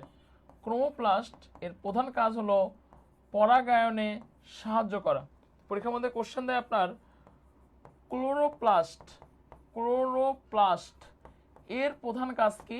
এর প্রধান কাজ হলো খাদ্য তৈরিতে গুরুত্বপূর্ণ ভূমিকা পালন করা। এর প্রধান কাজ কি? এর প্রধান কাজ হলো খাদ্য তৈরিতে গুরুত্বপূর্ণ ভূমিকা পালন করা। তাহলে প্রশ্নে কি দেওয়া আছে? চর্বি জাতীয় খাদ্য সঞ্চয়কারী প্লাস্টিড আসলে কোনটি? অবশ্যই আমি বুঝতে পারতেছি আমার ক্রোমোপ্লাস্টটা কিন্তু আগেই বাদ পড়ে যাবে, এবং আমি কিন্তু এর আগে কিন্তু আমি আপনাদের পড়েছিলাম খাদ্য সঞ্চয়ের উপর ভিত্তি করে আমরা কিন্তু 3 ভাগে ভাগ করতে পারি, অ্যামাইলোপ্লাস্ট, তারপর হচ্ছে অ্যালিউরোপ্লাস্ট, ইলায়োপ্লাস্ট। তো চর্বি যে আপনার লিউকোপ্লাস্ট চর্বি বা লিপিড জাতীয় খাবারকে সঞ্চয় করে, তাকে অবশ্যই আমরা কি বলবো বলেন তো? ইলায়োপ্লাস্ট বলবো, ঠিক আছে? Amyloplast, elaioplast. তো ইলায়োপ্লাস্ট সে কি করতেছে? চর্বি জাতীয় খাবারকে সঞ্চয় করবে, ঠিক আছে? এবং অ্যামাইলোপ্লাস্ট এ বেসিক্যালি কি জাতীয় খাবারকে সে সঞ্চয় করবে? এ বেসিক্যালি আপনার শর্করা জাতীয় খাবারকে সঞ্চয় করতেছে, ঠিক আছে? কনসেপ্ট ক্লিয়ার কিনা কথা বলবেন। ওকে, পরের কোশ্চেন দেখেন, কোন বর্ণকণিকার জন্য ফলের রং হলুদ হয়? তা বুঝতেই পারতেছি, আমি কিন্তু আপনাদের বলছিলাম যে সবুজ রং বাদ দিয়ে যে কোনো রঙের জন্য দায়ী যে বর্ণকণিকা, সেটা বেসিক্যালি ক্রোমোপ্লাস্ট। তো এক একটা কালারের জন্য এক একটা পিগমেন্ট দায়ী। তো হলুদের জন্য দায়ী কে? হলুদের জন্য দায়ী অবশ্যই মাথা রাখবেন, হলুদ কালারের জন্য দায়ী কে? হলুদ কালারের জন্য দায়ী হচ্ছে বিটা জ্যানথিন। তাহলে হলুদ কালারের জন্য দায়ী কে? খুবই গুরুত্বপূর্ণ কোশ্চেন। হলুদ কালারের জন্য দায়ী কে? হলুদ কালারের জন্য দায়ী হচ্ছে আমার বিটা জ্যানথিন, ঠিক আছে? ওকে, পরের কোশ্চেন দেখেন, পরের কোশ্চেন আমাদের কি দেওয়া আছে দেখি। কোশ্চেনটা দেওয়া আছে, নিচের কোন ক্ষুদ্রাঙ্গটি মানে কোন অঙ্গটি গ্রানাম ধারণ করে, মানে গ্রানাম কোথায় থাকতেছে, মানে কোনটির ভিতরে আমাদের গ্রানাম আমাদের আছে? দেখেন তো, গ্রানাম আমরা কোথায় দেখতে? রাইবোজোমে গ্রানাম দেখতে পারবো না, লাইসোজোমে দেখতে পারবো না, মাইটোকন্ড্রিয়াতে গ্রানাম দেখতে পারবো না। গ্রানাম আমরা কোথায় দেখতে পারবো বলেন তো? গ্রানাম আমি দেখতে পারবো হচ্ছে আপনার ক্লোরোপ্লাস্টে গ্রানাম দেখা যায়। গ্রানাম কোথায় দেখা যায়? ক্লোরোপ্লাস্টে দেখা যায়। তাহলে এটার অ্যান্সার কত বলেন তো? এ। ওকে, পরের কোশ্চেন দেখেন, ক্লোরোপ্লাস্টের বর্ণ কিরূপ? খুবই একটা মানে ইজি কোশ্চেন, সবারই পারা উচিত, আমরা সবাই জানি ইজি কোশ্চেন, সবাই অ্যান্সার করে। বলেন ক্লোরোপ্লাস্টের বর্ণ কিরকম? ক্লোরোপ্লাস্টের বর্ণ হচ্ছে ভাই সবুজ। ওকে, আচ্ছা, এরপরে দেখেন আরএনএর প্রকারভেদ 9 কি? দেখেন আমরা কিন্তু সবাই জানি আরএনএ কয় প্রকার, একটু সবাই কমেন্ট করবেন। আরএনএ হচ্ছে 5 প্রকার। আরএনএ কয় প্রকার? 5 প্রকার। টিআরএনএ, এমআরএনএ, অনেকগুলো আরএনএ আছে, কিন্তু এই সবগুলোই কিন্তু আমাদের প্রকারভেদ আছে। যেমন কি আছে দেখেন তো, আপনার টিআরএনএ আছে, ঠিক আছে? টিআরএনএ আছে, হ্যাঁ। তারপর কি আছে বলেন তো? এমআরএনএ আছে, ঠিক আছে? কি আছে আর আরএনএ আছে, ঠিক আছে, তারপর কি আছে জি আরএনএ আছে, ঠিক আছে, তারপর কি আরএনএ বলেন তো এমআই আরএনএ আছে, এমআই আরএনএ আছে, দেখেন এমআই আরএনএ আছে, কিন্তু এন আরএনএ কি আছে না, আরএনএ প্রকারভেদ নয় কি বলেন তো এন আরএনএ। আরএনএ এর ফুল অ্যাব্রিভিয়েশনটা কি ভাই, রাইবো নিউক্লিক অ্যাসিড। ওকে, এরপরে চলে আসি ডিএনএ কে রঞ্জিতকরণ মানে কালারফুল করার জন্য কি ব্যবহার করা হয়, মানে কোন মানে আপনার কোন কম্পোনেন্টটা বা কোন কেমিক্যালটা আমরা ইউজ করব, মিথাইলিন ব্লু, ক্রিস্টাল ভায়োলেট নাকি স্যাফরানিন, এর একটাও আমরা ইউজ করব না ডিএনএ কে কালারফুল করার জন্য। ডিএনএ কে কালারফুল করার জন্য যেটা ইউজ করা হয় সেটা হচ্ছে যে ফিউজলেন স্টিন। ওকে, পরের কোশ্চেন যদি আমি চলে আসি, কোনটি ডিএনএ এর কাজ নয়, ডিএনএ এর কাজ নয় কোনটি, সবাই একটু অ্যান্সার করবেন। দেখেন ডিএনএ এর কাজ নয় কোনটি, ডিএনএ এর কাজ হলো বংশগতীয় বৈশিষ্ট্যের ধারক ও বাহক, অবশ্যই ডিএনএ। প্রোটিন সংশ্লেষ করা, এটা হচ্ছে ডিএনএ এর কাজ। জীবের সকল বিপাকীয় কার্যাবলী নিয়ন্ত্রণ করা, এটাও কিন্তু আমাদের, তিনটাই কিন্তু ভাই ডিএনএ এর কাজ। ডিএনএ এর কাজ নয় কোনটা, খাদ্যকণার অন্তঃকোষীয় পরিপাক নিয়ন্ত্রণ করা। প্রশ্ন আপনারা করতে পারেন তাহলে ভাইয়া এটা কার কাজ, এটা হচ্ছে আমাদের গলগি বডির কাজ। তাহলে কোনটি ডিএনএ এর কাজ নয়, ডিএনএ এর কাজ নয় হচ্ছে যে ডি। ওকে, পরের কোশ্চেনটা আমি চলে আসি, কোশ্চেনে কি দেওয়া আছে দেখেন তো, ডিএনএ অণুর সিঁড়ির প্রতি ধাপের দূরত্ব 3.4 অ্যামস্ট্রং, যার 10টি ধাপ দূরত্ব অতিক্রমের মাধ্যমে একটি প্যাচ সম্পন্ন হয়। একটি ডিএনএ অণুর দৈর্ঘ্য যদি 6.8 ইন্টু 10⁴ অ্যামস্ট্রং হয় তাহলে কয়টি প্যাচ বিদ্যমান। ওকে, এখানে কি দেওয়া আছে দেখেন, একটি ধাপের দূরত্ব ভাই কত আছে, সবাই একটা কথা বলবেন, একটি ধাপের দূরত্ব দেওয়া আছে 3.4 অ্যামস্ট্রং। কয়টি ধাপ আছে আমাদের, 10টি ধাপ আছে, তাই না, কয়টি ধাপ আছে 10টি ধাপ, তার মানে কি আমাদের দাঁড়াচ্ছে কত 34 অ্যামস্ট্রং হচ্ছে, এটা তো ব্যাপারটা। আচ্ছা, ভালো কথা, এটা তো আমরা বুঝতে পারছি। এখন দেখেন আমার কি বলছে যে এর মাধ্যমে একটি প্যাচ সম্পন্ন হয়, তাই না, তার মানে কি আমি কি বললাম দেখেন তো, এই 34 অ্যামস্ট্রং এর মাধ্যমে আপনার কয়টি প্যাচ সম্পন্ন হচ্ছে, একটি প্যাচ সম্পন্ন হয়, তাই না। তাহলে কোশ্চেন কি দেওয়া আছে 6.8 ইন্টু 10⁴, তার মানে কি 34, 6.8 ইন্টু 10⁴, ঠিক আছে। তার মানে দেখেন আমার এখানে কি দাঁড়াচ্ছে, এখানে আমাদের কি দাঁড়াচ্ছে, সবাই একটু যদি কথা বলি বলেন। দেখেন এখানে হচ্ছে যে যদি একটা পয়েন্ট উঠাই দেই 10 হচ্ছে, ঠিক আছে, আমি তো ক্লিয়ার করে লিখতেছি। দেখেন প্রথমে কি বলা হচ্ছে, মানে এখানে 6.8, ঠিক আছে, ইন্টু 10⁴, নিচে কত আছে 34, তাই না ব্যাপারটা। এখানে যদি উঠাই দিই আমাদের কত আসতেছে 10 আসতেছে, তাই না। তার মানে এখানে তো আমাদের কত হলো, এখানে অবশ্যই আমাদের 2 হলো, আর এখানে একটার জন্য 2 ইন্টু 10⁻3, অবশ্যই অ্যান্সার হলো এ। এই কোশ্চেনটা সবাই বুঝতে পেরেছেন কিনা একটু কথা বলবেন, এই কোশ্চেনটা সবাই বুঝতে পেরেছেন কিনা একটু কথা বলবেন, খুবই গুরুত্বপূর্ণ কোশ্চেন। এই কোশ্চেনটা আপনারা দিলেও দিতে পারে, ঠিক আছে।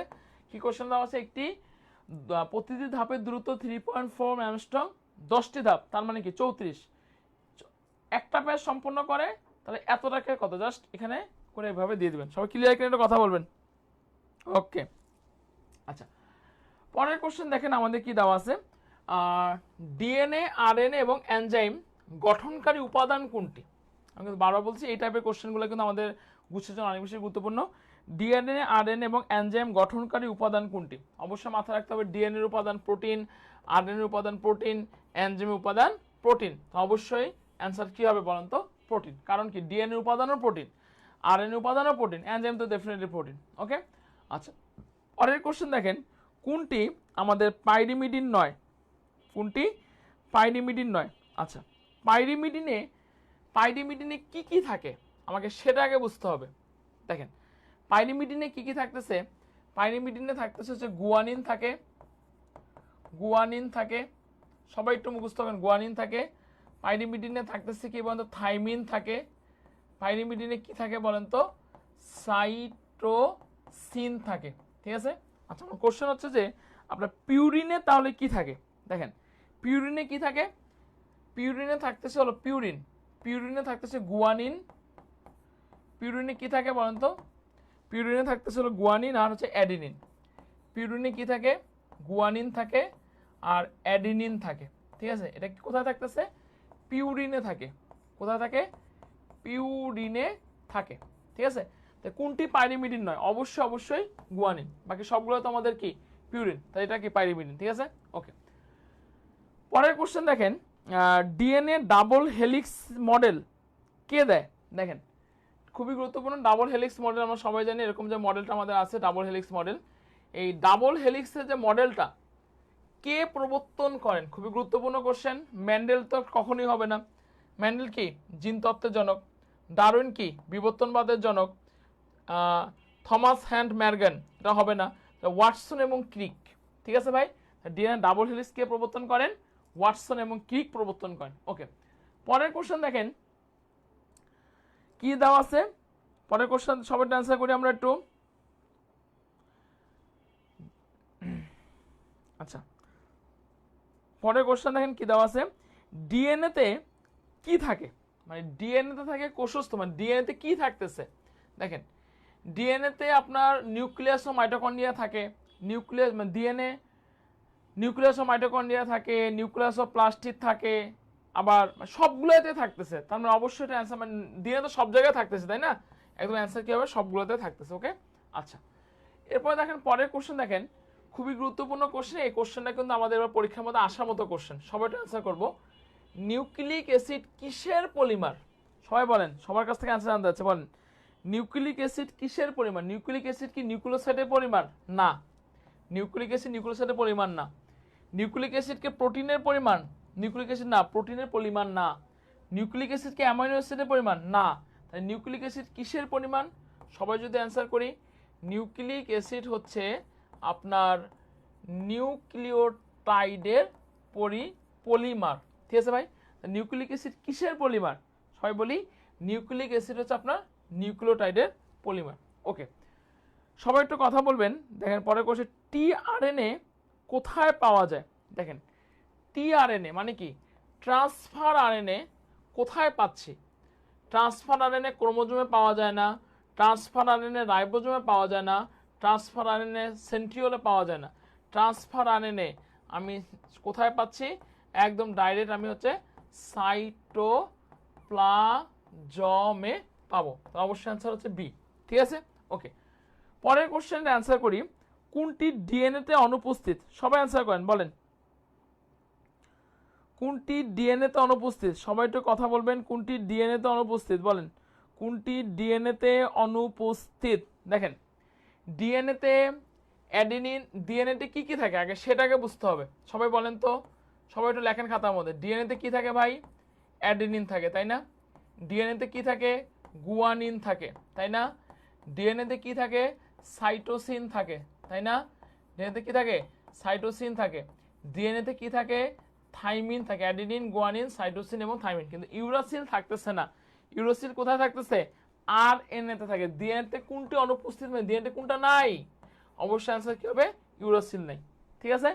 ওকে, পরের কোশ্চেন চলে আসি, দেখেন ডিএনএ হেলিকেজের কাজ আসলে কোনটা, দেখেন ডিএনএ হেলিকেশন কাজ কোনটা, দেখেন হেলিকেজ এটা একটা এনজাইম ভাই, ডিএনএ হেলিকেজের কাজটা কি, ডিএনএ হেলিকেজের কাজ হলো সে হাইড্রোজেন যে বন্ধন যে আছে, সে হাইড্রোজেন বন্ধনটা ভেঙে ফেলে ডিএনএ ডাবল হেলিক্সের প্যাচটাকে খুলে ফেলে। এই যে ডিএনএ ডাবল হেলিক্সের যে ওয়াটসন ক্রিক যে মতবাদ দিছে, এই যে আমরা যে এরকম করে যে পড়লাম যে ব্যাপারটা, ওয়াটসন ক্রিক যে মতবাদ দিছে, এই হেলিক্সটাকে খুলে ফেলতেছে কে, ডিএনএ হেলিকেজ। ডিএনএ হেলিক্সের কাজ হলো ডিএনএ ডাবল হেলিক্সের প্যাচ খোলা, ঠিক আছে, এগুলো একটাও কিন্তু বাকিগুলো কাজ না, ঠিক আছে। ওকে, পরের কোশ্চেন, কোনটি স্টার্ট কোডন, সবাই একটু কথা বলি, কোনটি স্টার্ট কোডন, দেখেন কোনটি স্টার্ট কোডন, আমরা কিন্তু সবাই জানি স্টার্ট কোডন হচ্ছে AUG, এবং এটাই কিন্তু বেসিক্যালি মেথিওনিন নির্দেশ করে। তাহলে কোনটি স্টার্ট কোডন, অবশ্যই AUG হচ্ছে আমাদের স্টার্ট করুন, কোনটি স্টার্ট করুন, AUG স্টার্ট করুন। ওকে, পরের কোশ্চেন দেখেন, পরের কোশ্চেনে কি দেওয়া আছে দেখি একটু। কোশ্চেনটা খুবই গুরুত্বপূর্ণ কোশ্চেন, আসার মতো কোশ্চেন। একটি mRNA গঠনে মিউটেশনের জন্য UGG কোডটি UGE তে পরিবর্তন হলে নিচের কোনটি ঘটতে পারে?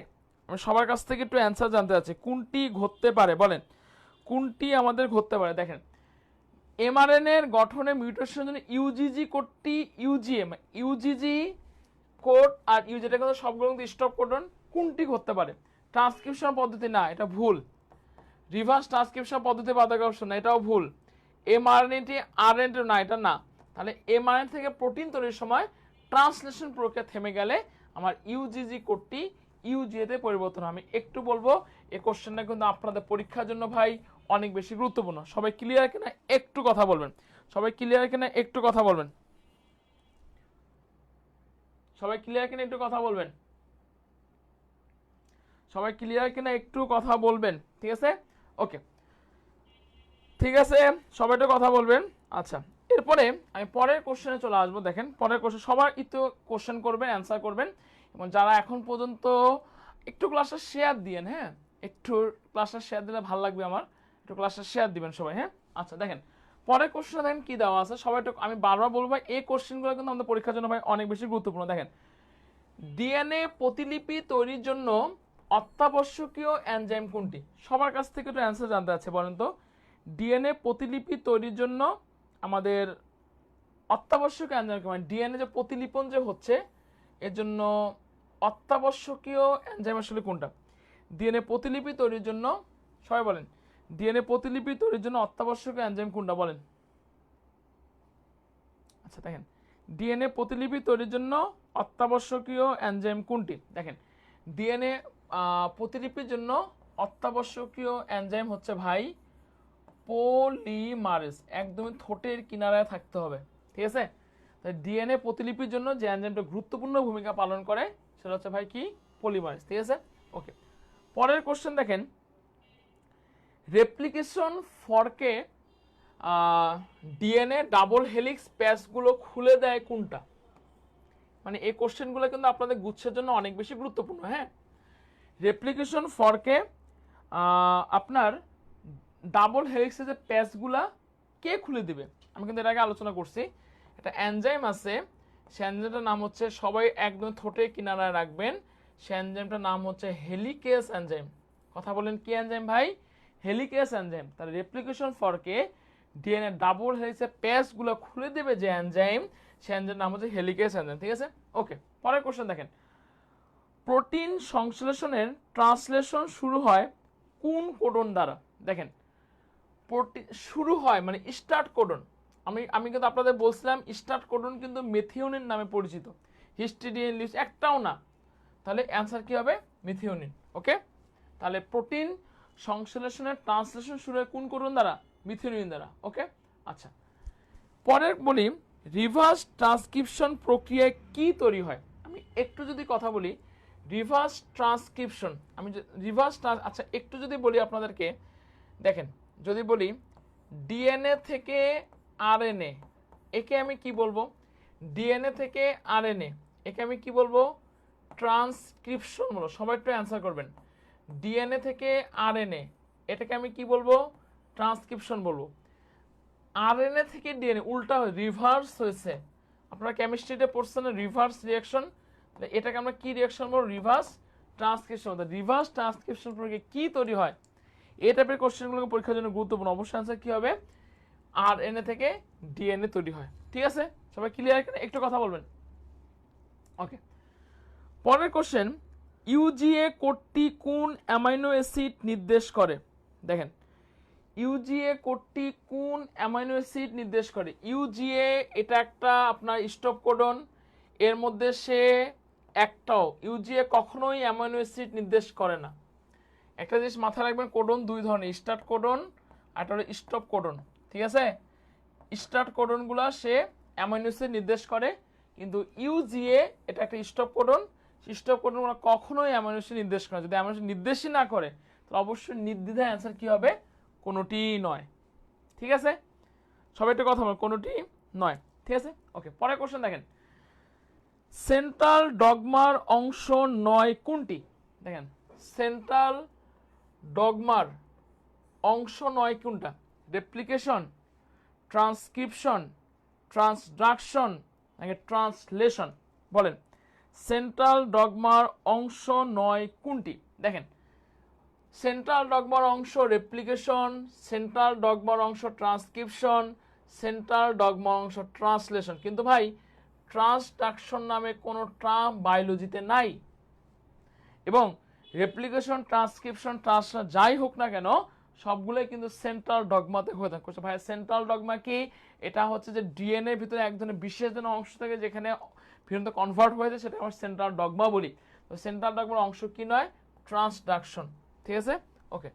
পরের কোশ্চেন, নিচের কোনটি স্টপ কোডন? খুবই গুরুত্বপূর্ণ কোশ্চেন, একটু সময় কথা বলি। নিচের কোনটি স্টপ কোডন? আমি কিন্তু বারবার বলি আপনাদেরকে। দেখেন, স্টপ কোডন হচ্ছে আপনার তিনটা, ইউ এ এ, সবাই নোট করেন।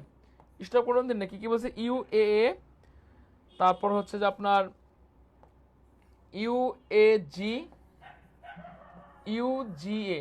একদমই ঠোঁটের কিনারায় ভাই থাকতে হবে, তিনটা বাদে কোনো স্টপ কোডন দুনিয়াতে আর নাই। কোনটি স্টপ কোডন? ইউএ আছে, ইউএজি আছে, ইউজিএ আছে। তাই কোনটি স্টপ কোডন? অবশ্যই সবগুলো আমাদের স্টপ কোডন। ঠিক আছে, ওকে। পরের কোশ্চেন দেখেন, এমআরএনএতে ডিএনএ সম্পূরক পরপর তিনটি বেস সিকোয়েন্স পিনকে আমরা কি বলবো? দেখেন, এমআরএনএতে ডিএনএ সম্পূরক পরপর তিনটি বেস সিকোয়েন্স পিনকে কি বলে? হুবহু আমাদের কোডনের যে সংজ্ঞাটা, কোডনের সংজ্ঞাটা আমাদের এখানে তুলে দেওয়া হয়েছে ভাই। কোডনের সংজ্ঞাটা কিন্তু আমরা জানি, এমআরএনএ থেকে সম্পূরক তিনটি বেস সিকোয়েন্স পিনকে আমরা কি বলবো? কোডন বলবো। তাহলে এটার অ্যান্সার কি হবে বলেন তো? ডি হবে, কোনো ভুল করা যাবে না। ওকে, পরের কোশ্চেন দেখেন, আরএনএ থেকে প্রোটিন তৈরি করাকে আমরা কি বলবো? আমরা কিন্তু সবাই জানি আরএনএ থেকে প্রোটিন, আরএনএ থেকে প্রোটিন তৈরি প্রক্রিয়াকে আমরা কি বলবো? অবশ্যই আরএনএ থেকে প্রোটিন তৈরিকে আমরা ট্রান্সলেশন বলবো ভাই। ঠিক আছে, ওকে। পরের কোশ্চেন দেখেন, জিন স্পাইসিং, জিন স্পাইসিং কোন ধাপে হয়? সবাই একটা কথা বলবেন, জিন স্পাইসিং কোন ধাপে হচ্ছে? রেপ্লিকেশনে, ট্রান্সক্রিপশনে, ট্রান্সলেশনে নাকি ট্রান্সমিশনে? জিন স্পাইসিং কখনো রেপ্লিকেশনে হবে না, ট্রান্সলেশনে হবে না, ট্রান্সমিশনের কোনো টার্ম নাই, এটা তো আগেই বাদ। হ্যাঁ, তো জিন স্পাইসিং সবসময় আমাদের যে ধাপটাতে হয়, সে ধাপটার নাম হচ্ছে, সবাই একটু কথা বলবেন, ট্রান্সক্রিপশন। কি বলছি? ট্রান্সক্রিপশন। তাহলে অ্যান্সার কি হবে? বি। ওকে, পরের কোশ্চেন দেখেন, কোন কোডন আপনার অ্যামাইনো অ্যাসিডকে নির্দেশ করে না? কোন কোডন অ্যামাইনো অ্যাসিডকে নির্দেশ করে না? দেখেন, আগে আগে বুঝতে হবে, অ্যামাইনো অ্যাসিড নির্দেশ করে শুধুমাত্র স্টার্ট কোডন, অ্যামাইনো অ্যাসিড কখনোই স্টপ কোডন নির্দেশ করে না। আমাকে সার্চ করতে হবে কে আসলে আমাদের স্টপ কোডন। আমি কিন্তু নির্দ্বিধায় বুঝতে পারতেছি ইউএজি, এটা কিন্তু আমাদের কি কোডন ভাই? Stop codon. এবং আমরা কথাও জানি স্টপ কোডন কখনোই অ্যামাইনো অ্যাসিডকে নির্দেশ করে না। তাহলে এটার অ্যান্সার কি হবে? এ। ওকে, পরের কোশ্চেন দেখেন, কোনটি আসলে সঠিক? দেখেন, কোনটি আসলে সঠিক, কোনটি আসলে সঠিক? আমরা কিন্তু সবাই জানি অ্যাডেনিনের সাথে থাইমিনের ডাবল বন্ড থাকে। ঠিক আছে, এবং আপনার এটা অপরভাবে হতে পারে, থাইমিনের সাথে অ্যাডেনিন ডাবল বন্ড থাকে, এবং গুয়ানিনের সাথে সাইটোসিন ট্রিপল বন্ড থাকে, আবার সাইটোসিনের সাথেও কিন্তু গুয়ানিন ট্রিপল। সে কথাটা এখানে বলা আছে। কোনটি আসলে আমাদের এখানে সঠিক? বন্ডগুলো কোনটি সঠিক দেখি, সবাই একটু দেখি, ঠিক আছে কিনা। আচ্ছা, এখানে একটা আমার বাদ পড়ে গেছে। ঠিক আছে, এবার বলেন তো কোনটি সঠিক? সবার কাছ থেকে অ্যান্সার জানতে চাচ্ছি, এবং একটু বলবো যে ভাই, এই কোশ্চেনটা কিন্তু আপনাদের গুচ্ছের জন্য খুবই একটা চুজি কোশ্চেন, আমাদের পরীক্ষার মধ্যে দিলেও দিতে পারে। আমি সবার কাছ থেকে অ্যান্সার জানতে, সবাই একটু অ্যান্সার করবেন, সবাই একটু অ্যান্সার করবেন, সবাই অ্যান্সার করবেন, সবাই একটু অ্যান্সার করবেন। হ্যাঁ, সবাই একটু অ্যান্সার করবেন, এটা অ্যান্সারটা সবাই করবেন। বলেন তো কোনটি হবে? আমি কিন্তু কোনটি হবে, সুমাইয়া নিশি বলছে সি। আচ্ছা দেখি অ্যান্সার কি হবে, কোনটি আসলে সঠিক। দেখেন, অবশ্যই এ না, বি না, অবশ্যই অ্যান্সার কি হবে? সিটা আমাদের সঠিক। আমি কিন্তু এখানে আপনাদের বলে দিচ্ছি। ঠিক আছে, ওকে। পরের কোশ্চেন দেখেন, নিচের কোনটি জেনেটিক কোড? দেখেন নিচের কোনটি জেনেটিক কোড, মানে জেনেটিক কোড আসলে কোনটা? জেনেটিক কোড আসলে কি? দেখেন এইউজি সিইউজি না, এটা জেনেটিক কোড না। ঠিক, এটাও জেনেটিক কোড না, এটাও জেনেটিক কোড না। জেনেটিক কোড হলো এইউজি জিইউসি সিইউ, এটা হচ্ছে আমাদের জেনেটিক কোড। ঠিক আছে ভাই, ঠিক আছে, ওকে। পরে যদি কোশ্চেন আসি, কোনটিকে আমরা মলিকুলার সিসর বলবো, মানে আণুবীক্ষণিক চাকি, মানে কাঁচি, কাকে আমরা বলবো? কাকে আমরা বলবো বলেন তো, সবাই একটু কথা বলি, কাকে বলবো বলেন? আমরা সবাই জানি মলিকুলার সেসর কাকে বলি, সবাই একটু কমেন্ট করবেন। লাইগেস,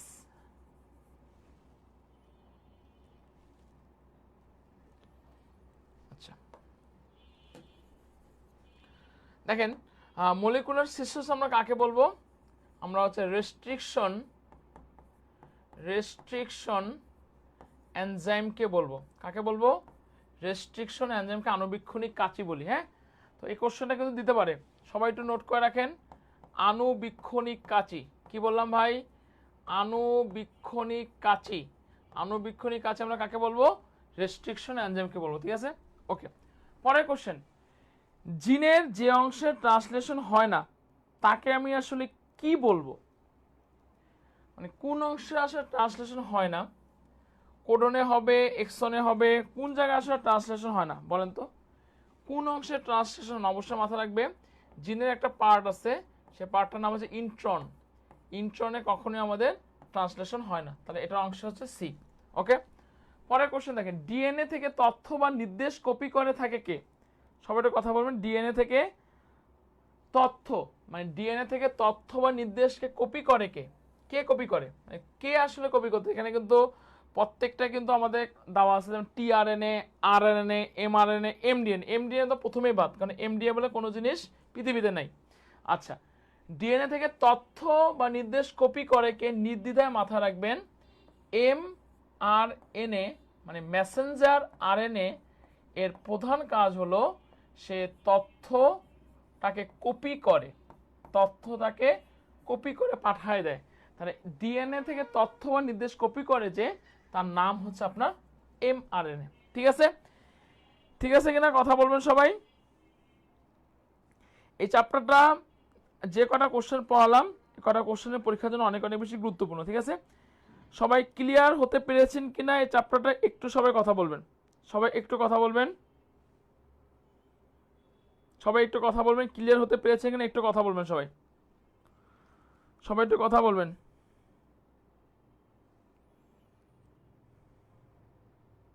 সবাই ক্লিয়ার কিনা একটু কথা বলবেন, সবার কাছ থেকে একটু কমেন্ট জানতে চাচ্ছি। শ্রেয়া ঘোষ বলছে সি, আচ্ছা ওকে। সবাই ক্লিয়ার কিনা এটা একটা কথা বলবেন। আচ্ছা, আমি এবার নেক্সট চ্যাপ্টারে চলে যাবো, কোষ বিভাজন। সবাই ক্লিয়ার কিনা? এবং আমি ইনশাল্লাহ যা পড়াইছি এখান থেকে কোশ্চেন প্যাটার্ন ইনশাল্লাহ আমাদের গুচ্ছতে কমন পড়বে। ঠিক আছে, ওকে। সুমাইয়া জাহান ইতি বলছে ক্লিয়ার, নাজমুল সাকিব সাজ্জিল বলছে ক্লিয়ার। ওকে, সবার কাছ থেকে একটু কমেন্ট জানতে চাচ্ছি, আমি বুঝতে পারছি তো আমরা আসলে কি ধরনের কোশ্চেন আসতে পারে। ঠিক আছে, সবাই কথা বুঝতে পেরেছেন, একটু কথা বলবেন। আচ্ছা ঠিক আছে, ওকে। এরপর আমি পরের কোশ্চেনে চলে আসবো, আমার কাছে সবাই একটু অ্যান্সার করবেন। ঠিক আছে, সবাই একটু কথা বলবেন, এবং যারা এখন পর্যন্ত একটু আপনার ফ্রেন্ডে মেনশন করেন না, সবাই একটু দ্রুত ফ্রেন্ডে মেনশন করার চেষ্টা করবেন। ঠিক আছে,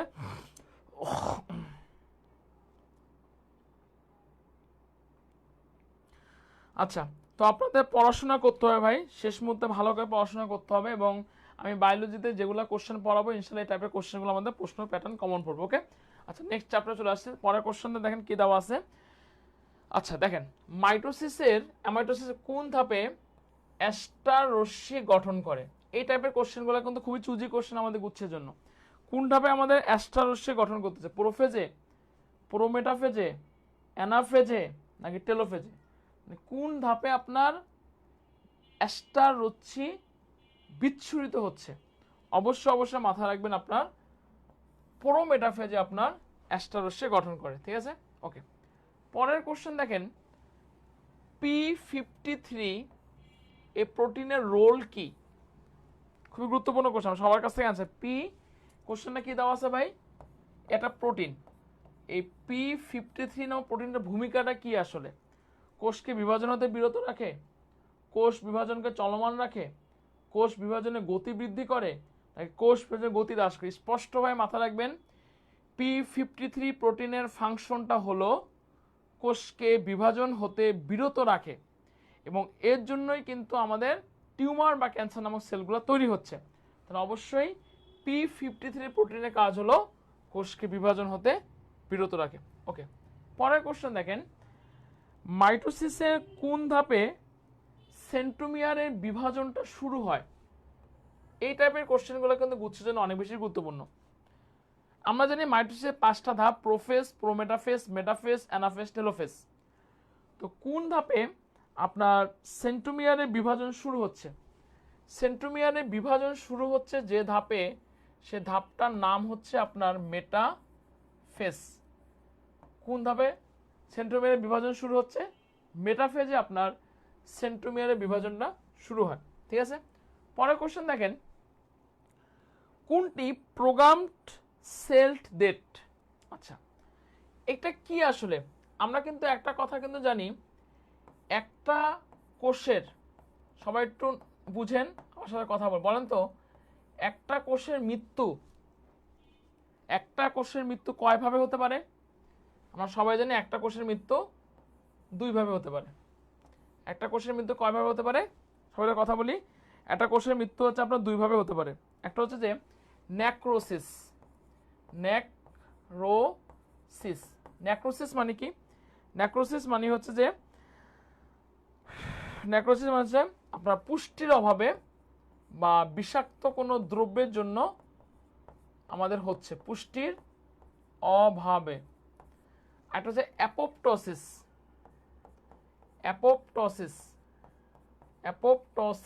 ঠিক আছে, নেক্রোসিস, একটা হলো অ্যাপোপ্টোসিস।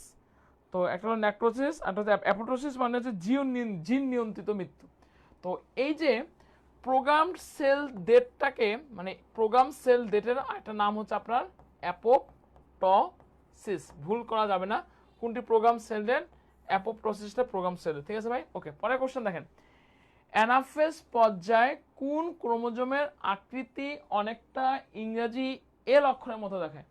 আমরা জানি যে অ্যানাফেজ পর্যায়ে ক্রোমোজোমগুলা ভির মতো হতে পারে, এল মতো হতে পারে, জের মতো হতে পারে, আইয়ের মতো হতে পারে। ঠিক আছে, ভি এটার নাম কি বলছি বলেন তো? মেটাসেন্ট্রিক। এল কি বলেন তো? Sub metacentric. J acrocentric. I telocentric. কোশ্চেনটা কি দেওয়া আছে? অ্যানাফেজ পর্যায়ে কোন ক্রোমোজোমের আকৃতি ইংরেজি এল অক্ষরের মতো দেখায়? অবশ্যই ইংরেজি এল অক্ষরের মতো দেখাবে হলো সাবমেটাসেন্ট্রিক। ঠিক আছে, সবাই ক্লিয়ার করে একটা কথা বলবেন।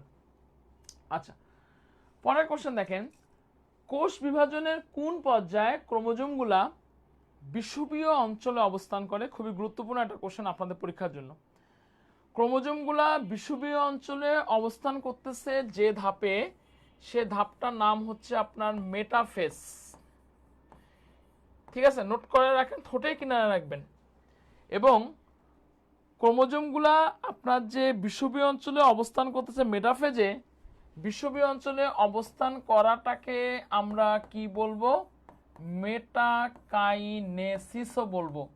তো বিষুবীয় অঞ্চল বাদ দিয়ে আমার কিন্তু পরীক্ষার মধ্যে এটাও দিতে পারে, মেটাকাইনেসিস কি বা মেটাকাইনেসিস কোথায় দেখা যায়?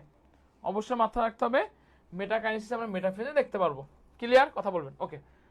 পরের কোশ্চেন, পুষ্টির অভাবে কোষের মৃত্যু হওয়াকে কি বলে? ভাই, মায়োসিস তো অ্যান্সার কখনোই হবে না, কোষ চক্র তো কখনোই হবে না, তোমার নেক্রোসিস বা অ্যাপোপ্টোসিস যে কোনো একটা হবে। সবাইটা অ্যান্সার করি, পুষ্টির অভাবে কোষের মৃত্যুকে আমরা কি বলবো বলেন তো? পুষ্টির অভাবে কোষের মৃত্যুকে আমরা নেক্রোসিস বলবো। ঠিক আছে, ওকে। পরের কোশ্চেন দেখেন, সেন্ট্রোমিয়ার কোন তন্তুর সাথে সংযুক্ত থাকে? সেন্ট্রোমিয়ার কোন তন্তুর সাথে আপনার সংযুক্ত থাকে? সেন্ট্রোমিয়ার আপনার যে তন্তুর সাথে সংযুক্ত থাকে তার নাম হচ্ছে আপনার ট্র্যাকশন তন্তু। সেন্ট্রোমিয়ার যে তন্তুর সাথে সংযুক্ত থাকে তার নাম হচ্ছে ট্র্যাকশন। স্পন্দন তন্তু না, একটা না, একসাথে কি হবে? ট্র্যাকশন তন্তু। ঠিক আছে, ওকে, পরের কোশ্চেন দেখেন, মাইটোসিস কোষ বিভাজনের কোন পর্যায়ে ক্রোমোজোমের মধ্য পর্দার সূচনা ঘটে? কোন পর্যায়ে কোষ প্রাচীরের মধ্য পর্দার সূচনা ঘটে? আমরা জানি যে prophase, prometaphase, metaphase, anaphase, telophase. Telophase আমার কি হচ্ছে? কোষ প্রাচীরের মধ্য পর্দার সূচনা ঘটে। অবশ্যই এক্ষেত্রে অ্যান্সার কি হবে? সবাই একটু কথা বলেন, বলেন তো। টেলোফেজে। কি বলছি বলেন তো? টেলোফেজে, টেলোফেজে। ঠিক আছে, আচ্ছা। হ্যালো, আরে না, আমি তো ক্লাস নিচ্ছি, বলো। আচ্ছা, এরপর পরের কোশ্চেন দেখেন, উদ্ভিদ প্রাণীর দৈহিক গঠন, উদ্ভিদ প্রাণীর দৈহিক গঠন বৃদ্ধির মূল কারণ কি? সবাই কথা বলেন। দেখেন,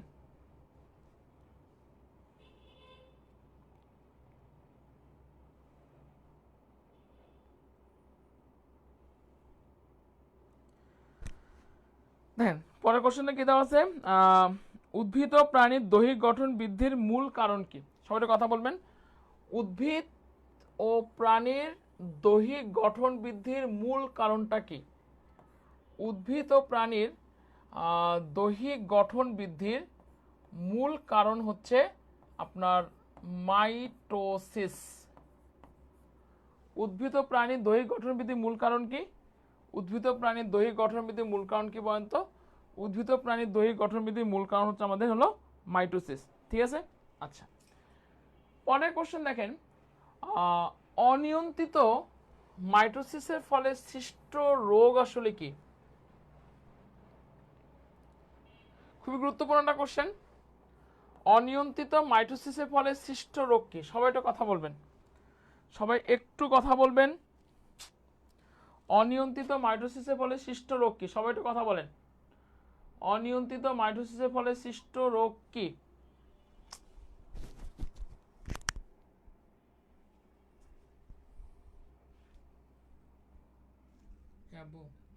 হ্যাঁ, আচ্ছা, আমি যে ক্লাসে তো, ঠিক আছে, ওকে, ঠিক আছে। আচ্ছা, কি দেখেন, অনিয়ন্ত্রিত মাইটোসিসের ফলে সৃষ্ট রোগ আসলে কি? দেখেন, একটু যদি কথা বলি, জন্ডিস এটা কি? এইডস এটা কি? দেখেন, জন্ডিস এটা হচ্ছে আপনার ভাইরাস দ্বারা একটা রোগ। এইডস এটা হচ্ছে আপনার ভাইরাস ঘটিত একটা রোগ। থ্যালাসেমিয়া এটা হচ্ছে যে আপনার লিথাল জিন ঘটিত রোগ। আর অনিয়ন্ত্রিত মাইটোসিসের ফলে সৃষ্ট রোগ কি? অবশ্যই অ্যান্সার টিউমার। বাট এই কোশ্চেনগুলো কিন্তু পরীক্ষা আমাদের দিবে ভাই। লিথাল জিন ঘটিত রোগ কি, কোনটা কি, এটা পরীক্ষার জন্য ইউজ করতে। ওকে, পরের কোশ্চেন দেখেন, মাইটোসিস নামকরণ কে করেন?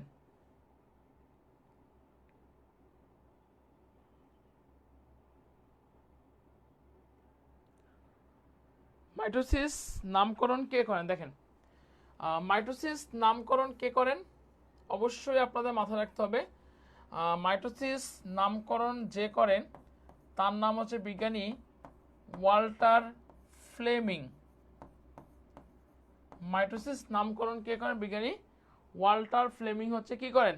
মাইটোসিস হলো নামকরণ করেন। ঠিক আছে, ওকে, পরের কোশ্চেন দেখেন, কোনটি সঠিক নয়? আমি সবার কাছ থেকে একটু অ্যান্সার জানতে চাচ্ছি, বলেন কোনটি সঠিক নয়। দেখেন, সঠিক নয় মানে মিথ্যা। এই টাইপের কোশ্চেনগুলো কিন্তু আমাদের পরীক্ষার জন্য ভাই অনেক বেশি গুরুত্বপূর্ণ। সবাই একটু কথা বল, কোনটি সঠিক নয়? মাইটোসিস কোষ বিভাজনকে সমীকরণিক কোষ বিভাজন বলে, এটা কিন্তু আমাদের সত্য ঘটনা। এটাও এই লাইনটার ভিতরে কোশ্চেন আছে। মায়োসিস কোষ বিভাজনে অপত্য কোষের ক্রোমোজোম সংখ্যা অর্ধেক হয়, আমরা জানি যে অপত্য কোষ অর্ধেক হয়েছে, এটা সত্যি কথা। ক্রসিং ওভার দেখা যাচ্ছে, এটা কিন্তু সত্য। তার মানে দেখেন, তিনটা লাইনে কিন্তু আমাদের ইনফরমেশন দেওয়া আছে, এখানে কোশ্চেন হতে পারে ভাই। কিন্তু সাধারণত উন্নত শ্রেণীর উদ্ভিদে অ্যামাইটোসিস কোষ বিভাজন, এটা তো ভুল কথা, তাই না? উন্নত শ্রেণীর উদ্ভিদে মাইটোসিস নাহলে মিওসিস হবে। তাহলে অ্যামাইটোসিস কোথায় হবে? দেখেন, অ্যামাইটোসিস তিনটা জায়গায় হবে। মনে রাখার সূত্র হলো BAY, বে। কোথায় হচ্ছে? ব্যাকটেরিয়াতে হয়, এমিবাতে হয়, আর ইস্টে হয়। এই তিনটা জায়গায় শুধুমাত্র কি হচ্ছে, অ্যামাইটোসিস হচ্ছে। কনসেপ্টগুলো ক্লিয়ার ভাই? বায়োলজি ভাবে পড়তে হবে। তাহলে কোনটি সঠিক নয়? বি। পরের কোশ্চেন দেখেন, মাইটোসিস কোষ বিভাজনের সবচেয়ে দীর্ঘস্থায়ী পর্যায় আসলে কি? সবাই একটু কথা বলবেন। মাইটোসিস কোষ বিভাজনের সবচেয়ে দীর্ঘস্থায়ী পর্যায় কি? অবশ্যই মাথায় রাখবেন আপনারা, মাইটোসিস কোষ বিভাজনের সবচাইতে দীর্ঘস্থায়ী পর্যায় হচ্ছে ভাই প্রোফেজ। তাহলে অ্যান্সার কি হবে? দীর্ঘস্থায়ী পর্যায় হলো প্রোফেজ। মাইটোসিস কোষ বিভাজনের দীর্ঘস্থায়ী পর্যায় কি?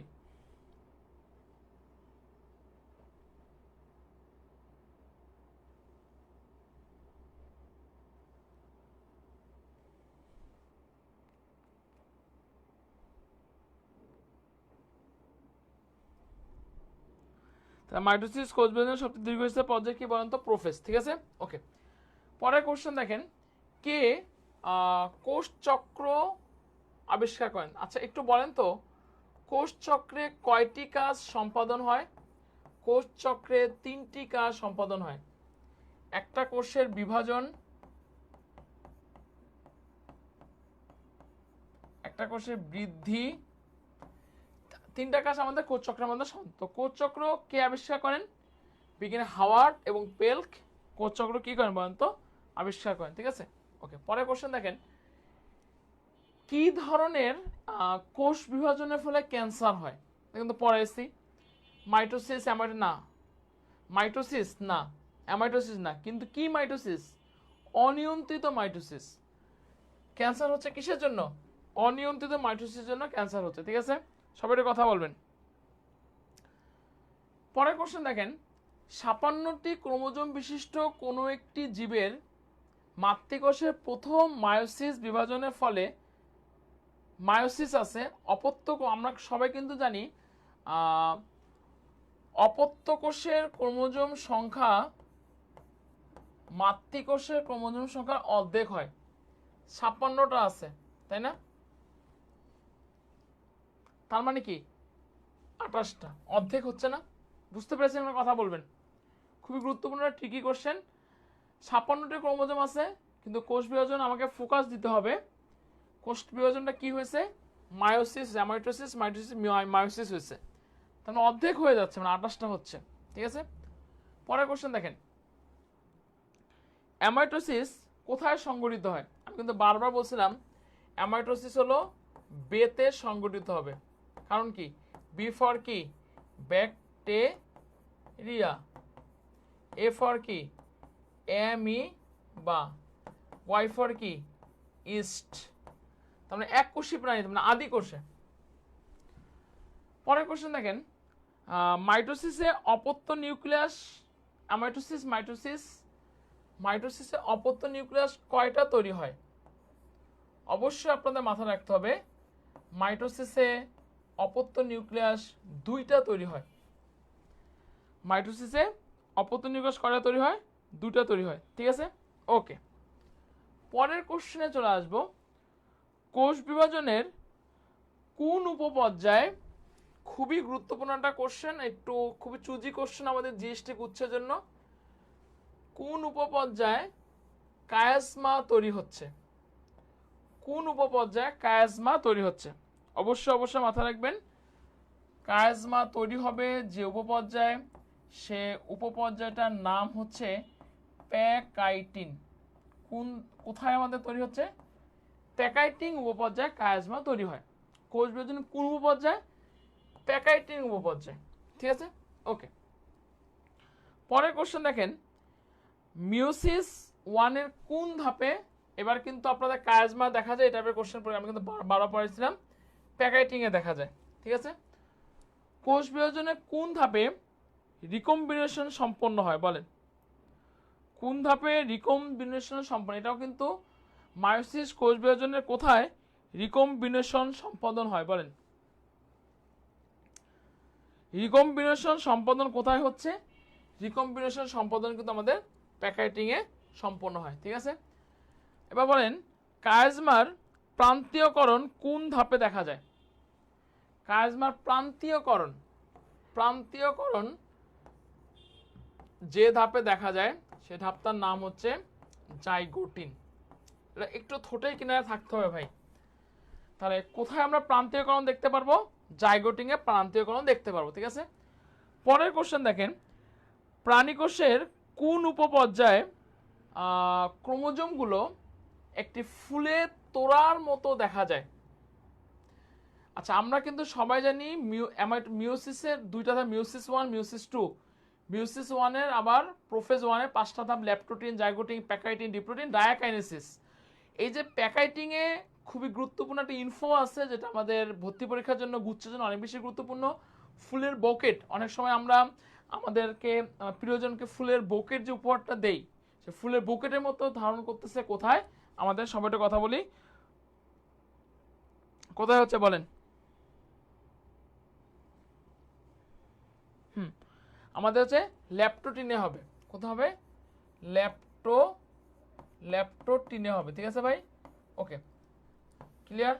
পরের কোশ্চেন দেখেন, কোন প্রক্রিয়ায় চারিত্রিক বৈশিষ্ট্যের বিনিময় ঘটে? বলেন, কোন প্রক্রিয়ায় চারিত্রিক বৈশিষ্ট্যের বিনিময় ঘটে? চারিত্রিক বৈশিষ্ট্যের বিনিময় ঘটবে যার মাধ্যমে, তার নাম হচ্ছে ক্রসিং ওভার। চারিত্রিক বৈশিষ্ট্যের বিনিময় ঘটবে কার মাধ্যমে? ক্রসিং ওভারের মাধ্যমে। ব্যাকক্রসের মাধ্যমে না, হোমোজাইনাসের মাধ্যমে না, কার মাধ্যমে? ক্রসিং ওভারের মাধ্যমে, ঠিক আছে। ওকে, পরের কোশ্চেন দেখেন, একটি কোষ সফলভাবে বিভক্ত হওয়ার মধ্যবর্তী পর্যায়কে কি বলে? একটি কোষ সফলভাবে বিভক্ত হওয়ার মধ্যবর্তী যে পর্যায়, প্রোফেজ, মেটাফেজ, অ্যানাফেজ না ভাই, একে আমরা ইন্টারফেজ বলবো। এই কোশ্চেনটা কিন্তু গুচ্ছের জন্য অনেক চুজি কোশ্চেন। একটি কোষ সফলভাবে বিভক্ত হওয়ার মধ্যবর্তী পর্যায়কে আমরা কি বলবো? ইন্টারফেজ বলবো, ঠিক আছে। পরের কোশ্চেন দেখেন, সবাই কথা বলি, কোষ বিভাজনে কোন দশায় ক্রোমোজোমে দুটি করে ক্রোমাটিন দৃষ্টিগোচর হচ্ছে? দুটি করে ক্রোমাটিন দৃষ্টিগোচর হয় কোথায়? ডায়াকাইনেসিসের না, ডিপ্লোটিনের না, কোন জায়গায় বলেন তো? প্যাকাইটিনে ভাই। কোথায় ভাই? কথা বলি আমরা, কোথায় ভাই? কথা বলি, প্যাকাইটিনে। কোথায়? প্যাকাইটিনে, ঠিক আছে। ওকে, সবাই একটু ক্লাসের মধ্যে আসার চেষ্টা করি। কোষ বিভাজনে কোন দশায় আমরা এক্স আকৃতি আমরা দেখতে পারবো? বলেন, কোষ বিভাজনে কোন দশায় এক্স আকৃতি আমরা দেখতে পারবো? কোষ বিভাজনে এক্স আকৃতি দেখতে পারবো হলো প্যাকাইটিং উপপর্যায়। কোন ধাপে ভাই? প্যাকাইটিং উপপর্যায়, ঠিক আছে। ওকে, পরের দেখেন, মায়োসিস কোষ বিভাজনের সময় নিউক্লিয়াস ভাগ হয় কয়বার? বলেন, মায়োসিস কোষ বিভাজনের সময়টা কথা বলি। মায়োসিস কোষ বিভাজনের অ্যামাইটোসিস, মাইটোসিস, মায়োসিস, এক্ষেত্রে নিউক্লিয়াসটা কয়বার ভাগ হয়? নিউক্লিয়াসটা 2 বার ভাগ হয়, ঠিক আছে। কয়বার ভাগ হচ্ছে? 2 বার ভাগ হচ্ছে। অ্যান্সার হচ্ছে বি, ঠিক আছে। দুইটা চ্যাপ্টার অলরেডি আমাদের শেষ, কোষ এবং এর গঠন, কোষ বিভাজন। ইনশাআল্লাহ যেগুলো পড়াইছে এই টাইপের কোশ্চেনগুলো কিন্তু আমাদের পরীক্ষার জন্য অনেক বেশি হলো গুরুত্বপূর্ণ, ঠিক আছে। আমরা সবাই একটু অ্যান্সার করব, ঠিক আছে। সবাই একটু অ্যান্সার করার চেষ্টা করবো, ঠিক আছে। এবার আমি চলে আসবো পরের কোশ্চেনে। দেখেন, গবেষণাগারে উদ্ভিদ টিস্যুর সংখ্যা বৃদ্ধি প্রযুক্তিকে আমরা কি বলি? এটা হলো, এই চ্যাপ্টারটা আমরা অনেকেই স্কিপ করি, জিন প্রযুক্তি, বাট এই কোশ্চেন থেকে আমাদের গুচ্ছের মধ্যে, পরীক্ষার মধ্যে দেয়। যেগুলো পড়াবো ইনশাআল্লাহ আমাদের কোশ্চেন কমন পড়বে। দেখেন, গবেষণাগারে উদ্ভিদ টিস্যুর, উদ্ভিদের যে টিস্যুর সংখ্যা বৃদ্ধি প্রযুক্তিটিকে কি বলা হয়? বায়োফার্মিং, জিনোম সিকোয়েন্সিং, টিস্যু কালচার, নাকি জেনেটিক ইঞ্জিনিয়ারিং? উদ্ভিদ টিস্যুর সংখ্যা বৃদ্ধির, বুঝতে পারতে টিস্যু, বুঝতে পারতেছি টিস্যু থেকে টিস্যু মিলবে এটা, ঠিক আছে ভাই। ওকে, পরের কোশ্চেন, সাইব্রিড শব্দটি যার সাথে জড়িত? সাইব্রিড, সাইব্রিড শব্দটি গ্রাফটিং এর সাথে জড়িত না, জিন ক্লোনিং এর সাথে জড়িত না, হাইব্রিডাইজেশনের জড়িত না। তাই সাইব্রিড শব্দটি কার সাথে জড়িত? সাইব্রিড শব্দটি টিস্যু কালচারের সাথে জড়িত, ঠিক আছে। পরের কোশ্চেন দেখেন, রেড বায়োটেকনোলজি কাজ করে কিসের ক্ষেত্রে? রেড বায়োটেকনোলজি, রেড বায়োটেকনোলজি আপনার কাজ করবে হলো হেলথ সেক্টরে। তার মানে কোন ক্ষেত্রে ভাই? চিকিৎসা ক্ষেত্রে। অ্যান্সার কি হবে? সি। পরের কোশ্চেন দেখেন, টিস্যু কালচারে এক্সপ্লান্ট হিসাবে কি ব্যবহৃত হয়? এক্সপ্লান্ট, টিস্যু কালচারে এক্সপ্লান্ট হিসাবে পাতা ব্যবহার হয়, মূল ব্যবহৃত হয়, ভ্রূণ ব্যবহৃত হয়। তিনটা অ্যান্সার কি হবে? সবগুলো। পরের কোশ্চেন, এগার কি? সবাই তো কথা বলে, এগারটা আসলে কি? এগারটা কি? এগার এগার, অনেক সময় আমরা কেক ফুলানোর জন্য কিন্তু এগার ইউজ করি, তাই না? বাসা বাড়িতে যখন আমরা রান্না বান্না করি এগার কিন্তু দেই, তাই না? আচ্ছা, এগার কিন্তু আসলে কি? এটা অবশ্যই কালচার মিডিয়ামে ব্যবহৃত। ভালো কথা। এটা কি কার্বোহাইড্রেট, এটা সল্ট, লিপিড নাকি বলে? নির্দ্বিধায় মাথা রাখবেন ভাই, এগারের রাসায়নিক গঠন হচ্ছে সে কার্বোহাইড্রেট, মানে এক ধরনের শর্করা। এগারটা কি বলছে? এক ধরনের শর্করা। তো অ্যান্সার কি হবে? এ। ক্লিয়ার কিনা বলবেন সবাই। তো এগারটা কি বলেন? সবাই এগারটা কি বলেন? কালচার মিডিয়ায় ব্যবহৃত কার্বোহাইড্রেট। ঠিক আছে, ওকে। পরের কোশ্চেনটা দেখি, এগুলো কিন্তু অ্যান্সার করার চেষ্টা। পরাগধানী কালচারের মাধ্যমে কি উৎপন্ন হচ্ছে? পরাগধানী কালচারের মাধ্যমে কি উৎপন্ন হচ্ছে? হ্যাপ্লয়েড উদ্ভিদ, ডিপ্লয়েড উদ্ভিদ, পলিপ্লয়েড উদ্ভিদ, কোনটা? পরাগধানী কালচারের মাধ্যমে যেটা উৎপন্ন হয়, কি উদ্ভিদ উৎপন্ন হচ্ছে? হ্যাপ্লয়েড উদ্ভিদ উৎপন্ন হয়। পরের কোশ্চেন দেখেন, অঙ্গের প্রতিস্থাপন সম্ভব কোন পদ্ধতিতে? মানে কার মাধ্যমে আমি আসলে একটা অঙ্গ আরেকটা অঙ্গে তা প্রতিস্থাপন করতে পারবো? জিনোম সিকোয়েন্সে? না। Nano technology? না। জিন ক্লোনিং? না। কার মাধ্যমে ভাই? স্টেম সেলের মাধ্যমে। Latest technology. ঠিক আছে, পরের কোশ্চেন দেখেন, R6 প্লাজমিডের বৈশিষ্ট্য কোনটি? প্লাজমিড অনেকগুলো আছে, এর মধ্যে একটা প্লাজমিড হলো R6 প্লাজমিড। এর বৈশিষ্ট্য কোনটি? সে যৌনজনের সহায়তা করতেছে? না। সেগুলো ধ্বংস করতেছে? না। এটা একমাত্র হলো অ্যান্টিবায়োটিক প্রতিরোধী। R6 খুবই গুরুত্বপূর্ণ চুজি কোশ্চেন আপনাদের গুচ্ছের জন্য, সবাই একটু অ্যান্সার করবো। R6 প্লাজমিডের বৈশিষ্ট্যটা কি? অ্যান্টিবায়োটিক প্রতিরোধী। ঠিক আছে, পরের কোশ্চেন দেখেন, প্রাকৃতিক পতঙ্গনাশক আসলে কোনটি? দেখেন, কোনটি প্রাকৃতিক পতঙ্গনাশক? ক্লস্ট্রিডিয়াম টিটানি, নাইট্রোসোমাস এসপি, স্ট্রেপ্টোকক্কাস ল্যাকটাস, নাকি ব্যাসিলাস থুরিনজিয়েন্সিস? প্রাকৃতিক পতঙ্গনাশক হচ্ছে ব্যাসিলাস থুরিনজিয়েন্সিস। ঠিক আছে, পরের কোশ্চেন দেখেন, রিকম্বিনেন্ট ডিএনএ টেকনোলজি প্রয়োগ করে সৃষ্ট নতুন জীবকে? রিকম্বিনেন্ট ডিএনএ টেকনোলজি প্রয়োগে সৃষ্ট নতুন জীবকে আমি কি জীব বলবো বলেন তো? অবশ্যই সেই জীবকে আমি বলবো হলো ট্রান্সজেনিক জীব বলবো। তাই অ্যান্সার কি হবে? এ। পরের কোশ্চেন দেখেন, রিকম্বিনেন্ট ডিএনএ তৈরির জন্য কতটি আমাদের ধাপ আছে? খুবই গুরুত্বপূর্ণ একটা কোশ্চেন, আসার মতো কোশ্চেন। রিকম্বিনেন্ট ডিএনএ তৈরির জন্য সবার কাছ থেকে একটু অ্যান্সার জানতে আছে, বলেন তো সবাই অ্যান্সার করেন, বলেন।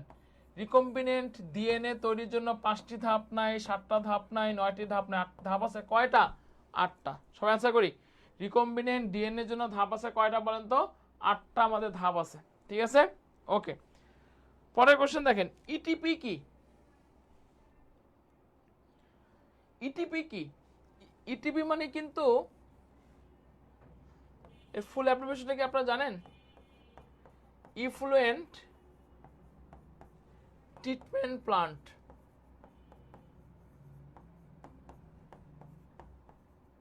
এটা কি আসলে? দেখবেন যে ওষুধ শিল্পগুলোতে বা আপনার ফ্যাক্টরিগুলোতে ইটিপি প্লান্ট থাকে, কারণ যত ফ্যাক্টরি থেকে দূষিত পানি বের হচ্ছে এটাকে পরিশোধন করে। এজন্য ইটিপি হলো তরল শিল্প বর্জ্য পরিশোধনের প্রক্রিয়া। ইটিপি কি বলছি? তরল পদার্থ পরিশোধনের বিশেষ প্রক্রিয়া। ঠিক আছে ভাই, ওকে। পরের কোশ্চেন আমি অ্যান্সার করবো, বলেন। পরের কোশ্চেন সবাই অ্যান্সার করি আমরা।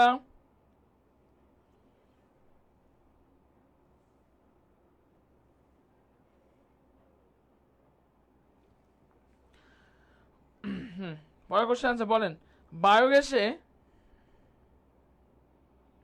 বায়োগ্যাসে শতকরা কত ভাগ আমাদের মিথেন থাকে? বলেন, বায়োগ্যাসে শতকরা কত ভাগ মিথেন থাকে? বায়োগ্যাসে শতকরা 60 থেকে 70 ভাগ হলো মিথেন থাকে। ঠিক আছে, পরের কোশ্চেন দেখেন, অ্যান্টিবায়োটিক টেট্রাসাইক্লিনের উৎস কি?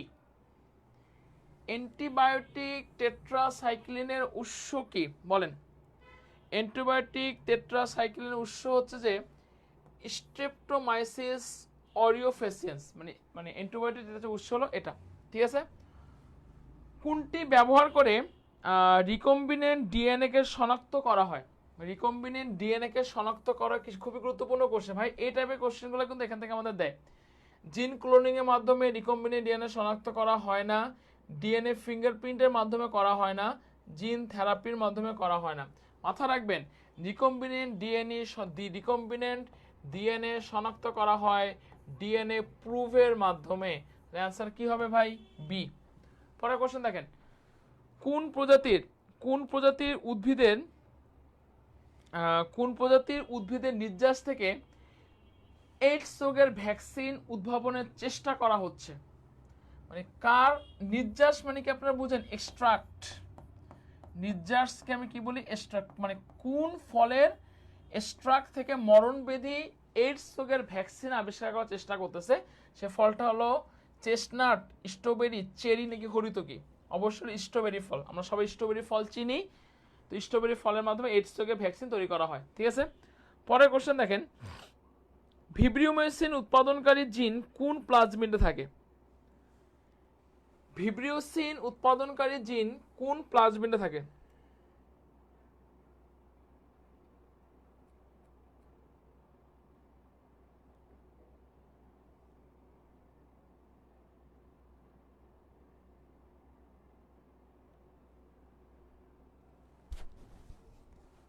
ভিব্রিওসিন উৎপাদনকারী জিন কোন প্লাজমিডে থাকে? দেখেন, বলেন সবাই, একটু কথা বলি। এখন তো কেলে যাও, তো ভাবি তো বাসায় আছে। আরে আমি তো পড়াইতে আসছি।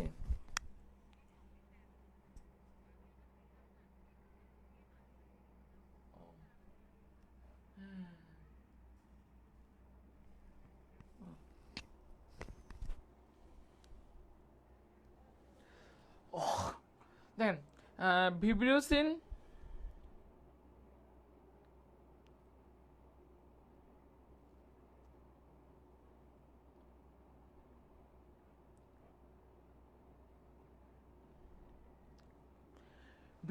উৎপাদনকারী জিন কোন প্লাজমিডে থাকে? সবাই কথা বলি।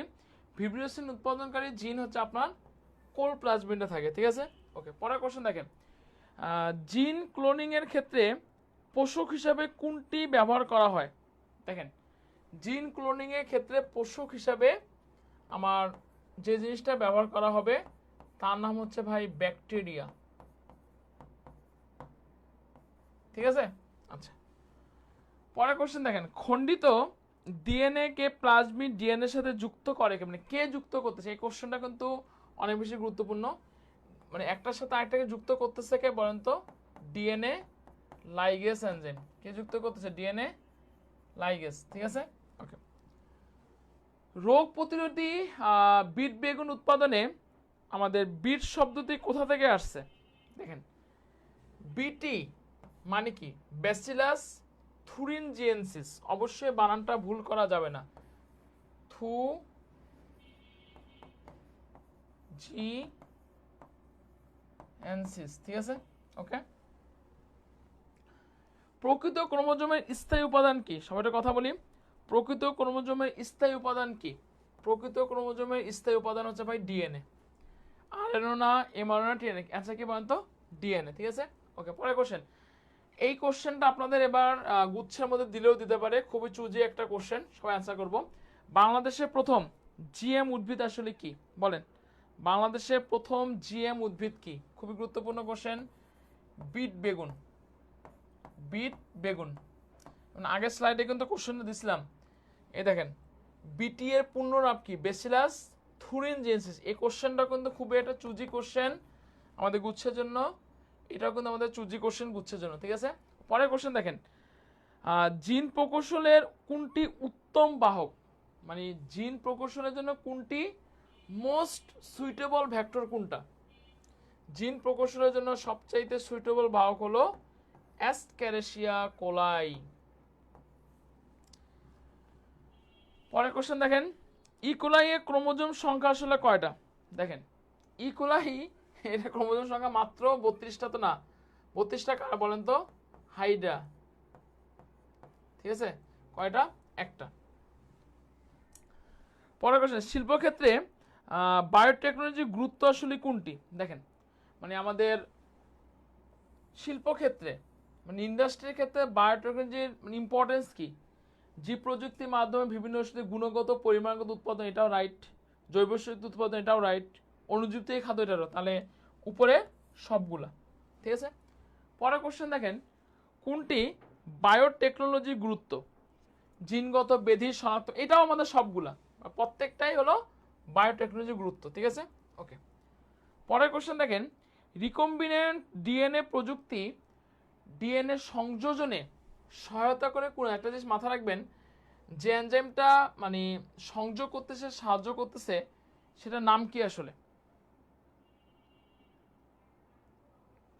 এখানে আমার একটু ভুল হয়ে গেছে, লাইগেস হবে এখানে। যে এনজাইমটা সংযোগ করতে সাহায্য করতে সেটার নাম হচ্ছে লাইগেস এনজাইম, ঠিক আছে, ওকে। পরের কোশ্চেন দেখেন, কোনটি জিএম ফুডের উদাহরণ? বলেন কোনটি জিএম ফুডের উদাহরণ, বলেন। জিএম ফুডের উদাহরণ আমরা বিট বেগুন আমরা জানি, এটাও জিএম ফুড। তারপর জিএম আলু, এটাও কিন্তু আমাদের জিএম ফুড। গোল্ডেন রাইস, সবগুলো যাবে। তার উদাহরণ কি বলেন তো? সবগুলো। এই কোশ্চেনটা কিন্তু খুব চুজি কোশ্চেন আপনাদের গুচ্ছের জন্য। কোনটি জিএম ফুড? বিট বেগুন, জিএম আলু, গোল্ডেন, সবগুলো হলো জিএম ফুড, ঠিক আছে। পরের কোশ্চেন দেখেন, ডিএনএ কর্তনে সূক্ষ্ম ছুরি মানে কে কাটতেছে? আমরা সবাই জানি রেস্ট্রিকশনকে আমরা হলো আণবিক কাঁচি বলি, মানে রেস্ট্রিকশন এন্ডোনিউক্লিয়াসকে আমরা বলবো, ঠিক আছে, ওকে। পরের কোশ্চেন দেখেন, কৃত্রিম জিন কে আবিষ্কার করেন? বলেন তো, খুবই একটা গুরুত্বপূর্ণ কোশ্চেন। বলেন তো, কৃত্রিম জিন কে আবিষ্কার করেন? বলেন, কৃত্রিম জিন কে আবিষ্কার করেন? অবশ্যই মাথা রাখবেন, কৃত্রিম জিন যে আবিষ্কার করেন তার নাম হচ্ছে হরগোবিন্দ খুরানা। অ্যান্সার হলো এটা, ঠিক আছে। অনেকে ভাবে যে ওয়াটসন না, সিঙ্গার ডিএনএ নাই, একটাও না। হরগোবিন্দ খুরানা কৃত্রিম জিন আবিষ্কার করেন, ঠিক আছে। পরের কোশ্চেন দেখেন, বীজহীন ফল সৃষ্টি করা সম্ভব হয়েছে কোন প্রযুক্তির মাধ্যমে? সবাই কথা বলি। বীজহীন ফল এমন একটা ফল, বীজহীন ফল সৃষ্টি কোন প্রযুক্তির মাধ্যমে? কৃত্রিম প্রজনন, জেনেটিক ইঞ্জিনিয়ারিং, টিস্যু কালচার। সবাই একটু অ্যান্সার করবো। লাস্ট কোশ্চেন আমরা সবাই একটু অ্যান্সার করব, এবং ক্লাসটা একটু যার যার অবস্থান থেকে আমরা একটু কথা বলবো।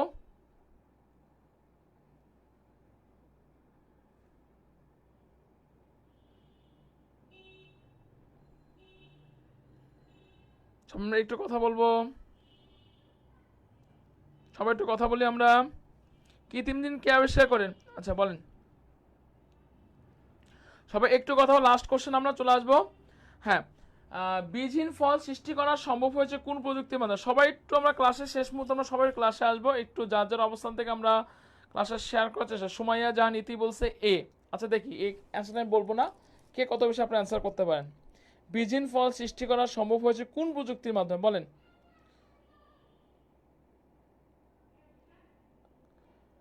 বীজহীন ফল সৃষ্টি করা সম্ভব হয়েছে কোন প্রযুক্তির মাধ্যমে?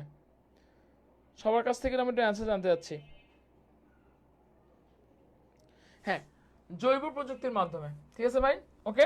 আচ্ছা, তো আজকে আমাদের এই পর্যন্তই। ইনশাল্লাহ আমি 3টা চ্যাপ্টার থেকে প্রায় বলতে গেলে আমার 121টা স্লাইড আপনাদের জন্য করা হয়েছে। দ্যাট মিনস 121টা কোশ্চেন করা হয়েছে।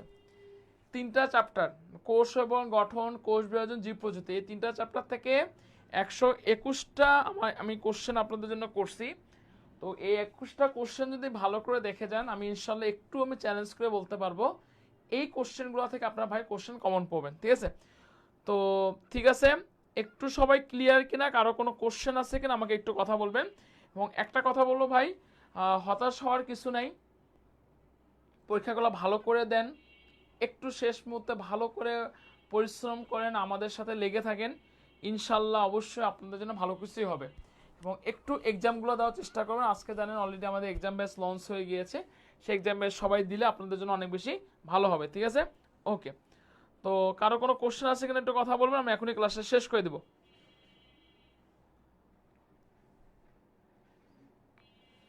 কারো কোনো কোশ্চেন আছে কিনা একটু কথা বলবেন। শ্রেয়া ঘোষ, সুমাইয়া জাহান, ইতি, উপন্যাসের শেষ পাতা, কারো কোনো কোশ্চেন আছে কিনা একটু কথা বলবেন, আমি ক্লাসটা শেষ করে দেব।